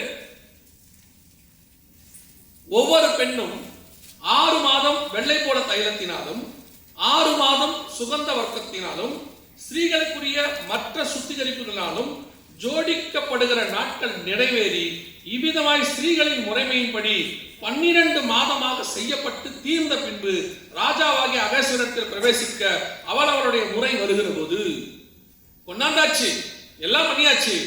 ஆனால் 6 மாசம் வெள்ளை கோலம், 6 மாசம் சுகந்த வர்க்கம், 6 மாசம் ஸ்திரீகளுடைய சுத்திகரிப்பு, இதை எல்லாத்தையும் முடிச்சாதான் ராஜா கிட்ட கூட்டிட்டு போக முடியும். ராஜா கிட்ட நேரா கூட்டிட்டு போயிட மாட்டாங்க. சபைக்கு வந்த உடனே எல்லாரையும் பரலோகத்துக்கு கூட்டி போயிட முடியாது. சபை சுத்திகரிக்கப்பட வேண்டி இருக்கிறது. எந்த சுத்திகரிப்பு தெரியுமா? ராஜாவுக்கு ஏற்ற சுத்திகரிப்பு. 12 மாசம் சுத்திகரிப்பாகலாம். எப்ப தெரியுமா? ஒரு நாள் பிரவேசிப்பதற்கு, ஒரு நாள் ராஜா கிட்ட பிரவேசிப்பதற்கு எத்தனை மாசம் சுத்திகரிப்பு? 12 மாசம். அப்படின்னா என்ன அர்த்தம்? எல்லா நாளும் சுத்திகரிப்பு இருக்கணும்னு அர்த்தம். சர்ச்சு எல்லா நாளும் தன்னை என்ன பண்ணிட்டு இருக்கணும்? சுத்திகரிச்சுக்கிட்டே இருக்கணும். என்னைக்கு ராஜா கூப்பிடுவாரு தெரியாது. எஸ்தர் சொல்றா, அவர் என்னை என்னைக்கு அழைப்பாருன்னு தெரியாது. அவர் என்னை கூப்பிடல, கூப்பிடும் போது தான் போக முடியும். அதுதான் உண்மை. எப்ப இயேசு கிறிஸ்து வருவாருன்னு தெரியாது, எப்ப வருக வரும் தெரியாது. ஆனா வர்ற வரைக்கும் சபை சுத்திகரித்து கொண்டே இருக்கணும். சர்ச்சுக்குள்ள வந்துட்டோம், ரட்சிக்கப்பட்டுட்டோம், நாங்க இதுக்கு மேல என்ன இருக்கு? ஞானஸ்நானம் எடுத்துட்டோம், அபிஷேகம் பெற்றுட்டோம், சர்ச்சில் மெம்பரா இருக்கோம், பரவாயில்ல போக முடியுமா?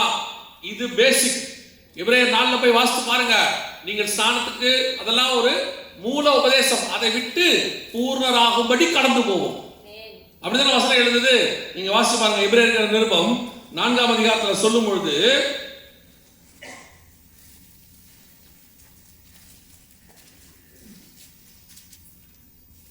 சாரி 6ஆம் அதிகாரம் எபிரேயர் 6:1-2 நான் வாசிக்கிறேன்.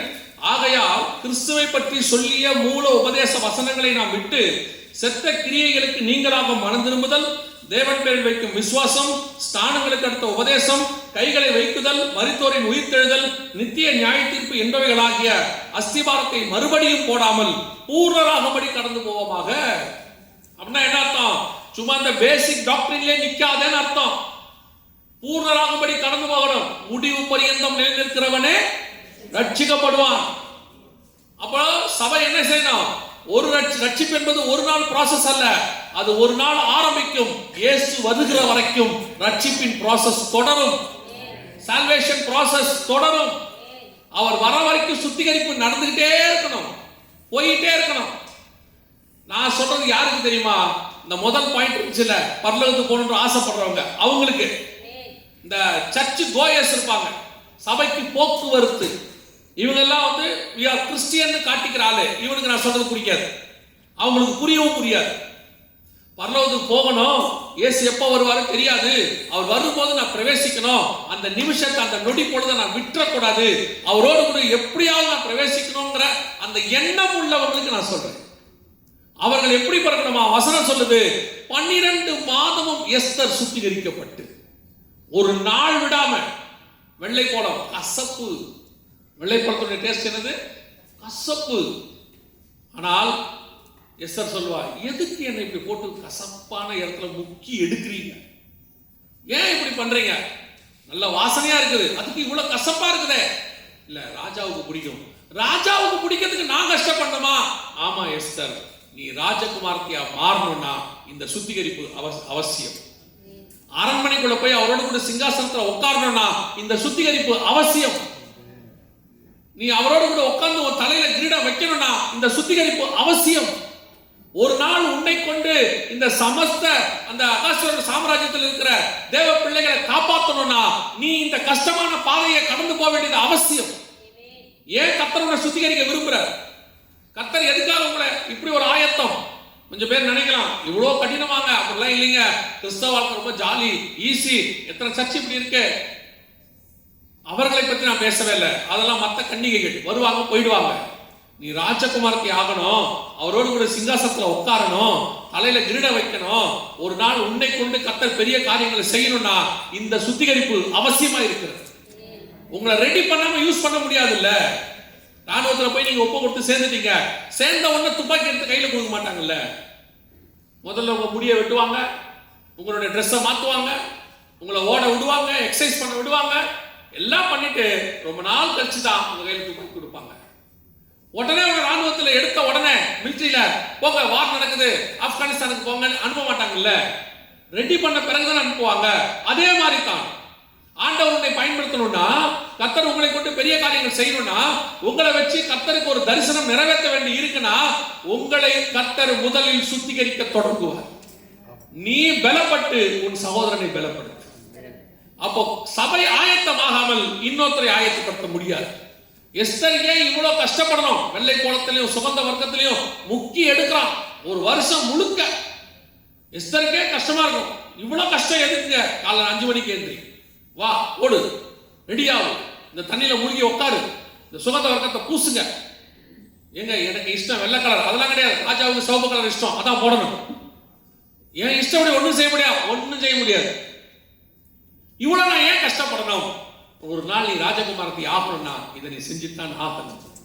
இது செய்யாம முடியாது. இல்லை நான் என் இஷ்டப்படி தான் இங்கே இருப்பேன், அதெல்லாம் கிடையாது. இந்த பூமி எனக்கு வாழ்றதுக்கான இடம், சந்தோஷமா இருக்கிறதுக்கான இடம், என் இஷ்டப்படி தான் இருக்கலாம். உங்களை யாரும் தடுக்கவில்லை, யாரும் தடுக்கல. ஆனா ராஜகுமாரத்தை ஆகணும் கனவுல கூட நினைக்காதீங்க. அவரோடு கூட சிங்காசனத்தில் உட்காரணும் கனவுல கூட நினைக்காதீங்க. வசனம் தெளிவா சொல்லுது, அவரோடு கூட பாடு சகித்தோமானால் அவரோடு கூட ஆளுகையும் செய்யும். பாடு சகிக்காம ஆளுகை கிடையாது, கஷ்டப்படாம கிடைக்காது. உலகத்தான் அழகா சொல்லுவான், நோ பெயின் நோ கெயின். அப்ப சுத்திகரிப்பு அவசியம். அதான் வசனம் சொல்லுது, தீட்டுள்ளதும் அருவருப்பையும் பொய்யையும் நடப்பிக்கிறதுமாகிய ஒன்றும் அதில் பிரவேசிக்காது. சபைக்குள்ள அனுமதி கிடையாது. இல்ல எங்க இஷ்டப்படி தான் இருப்போம், நாங்க இப்படிதான் பண்ணுவோம். இந்த வசனம் வாசிங்க பார்ப்போம். 8ஆம் அதிகாரம் எசேக்கியேல் புஸ்தகம் 6வது வசனத்தை வாசி. எசேக்கியேல் 8:6 வாசி.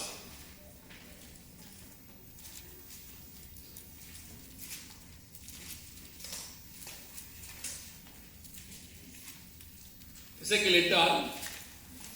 அவர் என்னை நோக்கி, மனுபுத்திரனே, அவர்கள் செய்கிறதை காண்கிறாயா?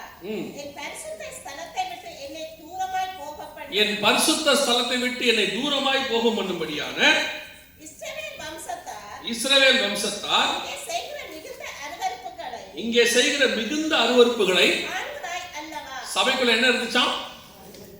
அருவருப்பு இருந்துச்சாம் சபையில, மிகுந்த அருவருப்பு. அதனால கர்த்தர் என்ன பண்ணிட்டாராம்? சர்ச்சை விட்டு வெளியே போயிட்டாராம், வாசல்ல நிக்கிறாராம், சர்ச்சை விட்டு வெளியே நிக்கிறாராம். இப்போ நீங்களும் நானும் தான் தேவனுடைய ஆலயமாக இருக்கிறோம். நான் கட்டடத்தை குறித்து பேசல, கட்டடத்துக்குள்ள பத்தி ஃபர்ஸ்டே பேசிட்டோம். சபைக்குள்ள நடக்கிறதான ஆட்டம் பாட்டம், உலகத்தான் சினிமா பாட்டை ஒரு காலத்துல நாங்க கொரோனாவுக்கு முன்னாடி சொல்லிட்டு இருந்தோம், சினிமா பாட்டு மாதிரி பாடுறாங்க அப்படின்னு. இப்ப சர்ச்சில் சினிமா பாட்டையே பாடுறான், ஆறாவதுல என்ன பண்றான்? சினிமா பாட்டையே பாடுறான். ஒரு காலத்துல சொல்லிட்டு இருந்தோம் சினிமா பாட்டு மாதிரிலாம் பாடுறாங்க, ரொம்ப மோசமா போகுதுன்னு. அப்ப எங்களுக்கு இப்பவும் திட்டுறான், அப்பவும் திட்டுவான். நீங்க எல்லாம் அடுத்து வரக்கூடிய ஜெனரேஷனை ரொம்ப சப்ரஸ் பண்றீங்க அப்படின்பா. இப்ப பாருங்க சினிமா பாட்டியே பாடுறான், சபைக்குள்ள புல்பீட்ல இருந்து கெட்ட வார்த்தை பேசுறான், பிரசங்கத்துல பேசுறான், கெட்ட ஸ்டைல், சினிமாக்காரன் பேசுறான், டைலாக பேசுறான், எல்லாம் இருக்குது. ஆனா கேட்க கூடாது, அருவருப்பு. எப்படி அந்த சர்ச்சில் கர்த்தர் இருப்பார் யோசிச்சு பாருங்க. அதாவது லூசிபர் பூர்ண அழகுடனே படைக்கப்பட்டார், கற்களுக்கு நடுவில் உலாவினான். நல்லா கவனிச்சுக்கொள்ளுங்க, அவனை படைச்ச விதத்தை எசேக்கியேல் 28 சொல்றாரு. அவ்வளோ நல்லா படைச்சு பெஸ்ட் வர்ஷிப் லீடர், அவன் தான் first worship leader, best worship leader. அவனுக்குள்ள ஒரே ஒரு எண்ணம் மட்டும்தான் தப்பா வந்துச்சான். என்ன எண்ணம் வந்துச்சான்? நான் மேல போய் ஆராதனை கூட்டத்துக்கு தலைவனாவேன், சிங்காசனத்தை போடுவேன்னு அவனுக்குள்ள ஒரு எண்ணம் மட்டும்தான் வந்துச்சான். அந்த எண்ணம் வந்த உடனே கர்த்தர் என்ன பண்ணிட்டார்? அவனை கீழே தள்ளி விட்டார். யோசிச்சு பாருங்க, அவ்வளோ பெர்ஃபெக்டான ஒரு வர்ஷிப் லீடர், ஒரே ஒரு எண்ணம் தப்பா வந்த உடனே கர்த்தர் கீழே தள்ளுவாரானால், தேவன் இன்னும் மாறல, அவர் அதே பரிசுத்தர் தான், அவர் அதே பரிசுத்தர் தான். ஆராதிக்கிற நீங்களும் நானும் அன்னைக்கு லூசிபர் இருந்த அளவுக்கு பரிசுத்தத்துல இப்ப நம்ம இல்லை, அன்னைக்கு அவங்ககிட்ட இருந்த பெர்ஃபெக்ஷன் இல்லை. ஆனா இப்படி இருந்தாலும் ஆண்டவர் ஒன்றும் பண்ண மாட்டாருன்னு சொல்றீங்களே, எவ்வளவு பெரிய தப்பு. நேபுகாத்நேச்சாரை பத்தி வசனம் சொல்லுது, அவன் வாயில் அந்த வார்த்தை இருக்கும் போதே ஒரு தூதன் இறங்கி அவனை அடித்தான். ஏரோதை பத்தி வசனம் சொல்லுது, அவன் தேவனுடைய அந்த சிங்காசனத்துல உட்கார்ந்துட்டு ராஜ வஸ்திரம் தரித்து கர்த்தருடைய வார்த்தையை பேசினான். அவனுக்கு ஜனங்க சொன்னாங்க இது கர்த்தருடைய சத்தம்னு. அவன் பெருமையை, அந்த மகிமையை கர்த்தருக்கு செலுத்தாதபடியினால ஒரு தூதன் இறங்கி என்ன பண்ணானா? அடித்தான், குழுகுழுத்து செத்தான். எப்பேற்பட்ட பரிசுத்த தேவன் பாருங்க. அவர் எப்படி இருந்தாலும் மன்னிச்சிருவாரு, எப்படி இருந்தாலும் அமைதியா இருப்பாரு, என்ன பண்ணாலும் சும்மா இருப்பாரு. ஏரோதை பத்தி நான் சொன்னது நியூ டெஸ்ட்மெண்ட்ல நடந்த விஷயம், பரிசுத்த ஆவியானவர் வந்த பிறகு நடந்த சம்பவம். நீங்க உடனே ஓல்ட் டெஸ்ட்மெண்ட் அது இதும்பீங்க. அவர் ஓல்ட் டெஸ்ட்மெண்ட் நியூ டெஸ்ட்மெண்ட் தேவன் மாறாதவர், அவர் பரலோகத்தின் தேவன், அப்படிதான் இருக்கிறார். அந்த பரலோகத்துல அவங்க பர்ஃபெக்டா இருந்தவங்கிட்ட ஒரு குறைதான் இருந்துச்சு லூசிபர் கிட்ட, உடனே கீழே தள்ளிட்டாருன்னு இருக்கு. இன்னைக்கு நீங்களும் நானும் தெரிஞ்சு எவ்வளவு அருவருப்பு செய்யறோம், உள்ளுக்குள்ள எவ்வளவு அருவருப்பு இருக்கு. கர்த்தர் அருவருக்கிற எத்தனை காரியம் உள்ள ஓடுது, சிந்தனையில ஓடுது. எத்தனை காரியம் போன்ல உட்காந்து நீ பாக்குற, எத்தனை காரியம் யூடியூப்ல பாக்குற, எவ்வளவு விஷயம் Facebookல இருக்கு. அதெல்லாம் பண்ணிட்டு மேல நின்று நீ வர்ஷிப் பண்ற, மேல நின்று பிரசங்கம் பண்ற, மேல நின்று கர்த்தருக்காக செய்யறேன்னு சொன்னா நீ யாரை ஏமாத்துற? கர்த்தர் இறங்கி அடிக்கலங்கிறதுனால நீ பெர்ஃபெக்ட்னு அர்த்தம் கிடையாது. கர்த்தர் இன்னும் விட்டு வச்சுக்கிட்டு இருக்கிறார், நீ மனம் திரும்பவேன்னு சொல்லு. கர்த்தர் இன்னும் மனம் திரும்பவன் விட்டு வச்சுக்கிட்டு இருக்கிறார். யோசிச்சு பாருங்க, பரலோகத்துல இருந்த மாதிரி ஒரே அடி அடிக்கணும்னா நம்மளாம் என்ன ஆகிருப்போம்? கர்த்தர் தான் எதிர்பார்க்கிறார். தீட்டுள்ளதும் அருவருப்பையும் பொய்யையும் நடப்பிக்கிறதும் ஆக்கிய ஒன்றும் அதில் பிரவேசிக்கார். ஒரு விஷயத்தை நான் சொல்லிட்டு முடிக்க விரும்புகிறேன், கவனிச்சுக்கொள்ளுங்க. நாம மனுஷனை ஏமாத்திடலாம், சக விசுவாசியை ஏமாத்திடலாம், ஊழியக்காரனை ஏமாத்திடலாம். ஏன் ஊழியக்காரர்கள் இன்னொரு ஊழியக்காரரை ஏமாத்திடலாம், விசுவாசியை கூட ஏமாத்திடலாம். கர்த்தரை ஏமாற்ற முடியாது. நியாய தீர்ப்பு செய்யற அதிகாரம் அவர்கிட்ட இருக்குது. இப்ப இல்லைங்கிறதுனால அவர் உன்னை விட்டுட்டாருன்னு அர்த்தம் இல்லை. நான் எப்பவும் சொல்றேன், ஒரு தப்பு நடக்கும் போது உடனே கர்த்தர் தண்டிச்சுட்டான்னு வச்சுக்கோங்களேன், உங்களை பிரச்சனை சால்வ். ஆனா விட்டுட்டாருன்னு வச்சுக்கோங்க, எங்கேயோ சேர்த்து குடிப்பாருன்னு அர்த்தம். புரியுதா? விட்டுட்டாரு. நீங்க தப்பு செய்ய செய்ய எதுவுமே நடக்கலைன்னா ப்ராப்ளம், பிரச்சனை பெருசா போகுதுன்னு அர்த்தம். நீங்க எப்படி ஆயிடுவீங்க தெரியுமா? உங்களுக்குள்ள அந்த குற்ற உணர்வே போயிடும். செய்யற தப்புங்கிற உணர்வே என்ன செஞ்சிடும்? போயிடும். அதுக்கப்புறம் அது உங்களுக்கு சரின்னு ஆயிடும். ஆனா கர்த்தர் ஒரு இடத்துல நியாயம் இருப்பார். அவர் அதுல இருந்து மாற போறதே கிடையாது. இந்த விடுற கேப் இருக்குல்ல, அதுல மனம் திரும்பிட்டா நல்லது. புரியுதா? சவுல் தப்பு செய்த போது கர்த்தர் ஒரு தடவை தான் அவனை கண்டிச்சாரு, சாமுவேலை விட்டு கண்டிச்சாரு. அதுக்கப்புறம் சவுலுக்கு எச்சரிக்கை கொடுக்கப்படவே இல்லை, நாண்டு கொண்டு செத்தான். ஆனா தாவீது தப்பு செய்யும் போதெல்லாம் கண்டிக்கப்பட்டான். உடனடியாக அவன் மனம் திரும்பினான், உடனடியாக சுத்திகரித்துக் கொண்டான். அவன் ராஜ்யபாரம் நிலை பெற்றது. நீங்க செய்யும் போது உங்களுக்கு தெரியும், திருப்பியும் சொல்றேன், உங்களுக்கு தெரியாமலாம் இருக்காது. உங்களுக்கு தெரியும் நீங்க செய்யற தப்புன்னு உங்களுக்கு தெரியும், நீங்க பார்க்கறது தப்புன்னு உங்களுக்கு தெரியும், நீங்க சிந்திக்கிறது தப்புன்னு உங்களுக்கு தெரியும். பவுல் சொல்றார் கொரிந்தியருக்கு எழுதும் போது, புறஜாதியாரிடத்தில் காணப்படாத அருவருப்புகள் உங்களிடத்தில் காணப்படுகிறது. புறஜாதியார் கூட யோசிப்பானா இந்த தப்பெல்லாம் செய்யலாமான்னு சொல்லி. அந்த தப்பெல்லாம் சர்ச்சுக்குள்ள இருக்கு. ஆனா கிறிஸ்தவ முலாமுக்குள்ள உட்கார்ந்து இருக்கிறோம், கிறிஸ்துவினுடைய கிருபைங்கிற பேர்ல உட்கார்ந்து இருக்கிறோம். ஒரு நாள் அது கருதரித்து வெளியே வரும், ஒரு நாள் அது எக்ஸ்போஸ் ஆகும்.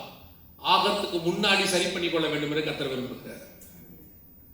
நீங்க அதை சரி பண்ணல, அந்த மனவாட்டி சபைங்கிற ஸ்டாண்டர்ட்ல இருந்து வெளியே போயிருவீங்க. கர்த்தர் இப்பவும் சபையை சுத்திகரிக்க விரும்புகிறார். ஏன் ஆண்டவர் இப்ப நீங்க பேசும்போது உங்களுக்கு என்ன தோணி இருக்கும் தெரியுமா? ஏன் இவ்வளவு கடினமா பேசுறாங்க? நான் சொல்றேன், உங்கள் சபையை அவர் நேசிக்கிறபடினாலே இப்படி பேசுகிறார். சில நேரத்துல சவுலை விட்ட மாதிரி விட்டுட்டாருன்னு வச்சுக்கோங்க. பிழையாம விட்டுட்டாரு. பிழையாம ஒரு தடவை சொன்னாரு, வேணாம் போகாத, விட்டுட்டாரு. கடைசியில் பிள்ளையாம செத்து போனோம். ஆனால் சபைக்கிட்ட ஆண்டவர் திருப்பி திருப்பி பேசுறாருன்னா என்ன அர்த்தம் தெரியுமா? இந்த சபையை கர்த்தர் நேசிக்கிறார், இந்த சபை பரலோகத்துக்கு போகணும்னு அர்த்தம். கடைசியா சொல்லி முடிக்கிறேன், எல்லாவற்றுக்காக இயேசு விட்டுறாதீங்க. இயேசுக்காக எதை வேணாலும் விடுங்க, உங்களுக்கு நஷ்டமே வராது. இயேசுக்காக எதை வேணாலும் விடுங்க, நஷ்டமே வராது. அதை காட்டிலும் மேலானது தான் கர்த்தர் நமக்கு தரப்போகிறார். அல்லேலூயா. ஜெபிக்க போகிறோம்.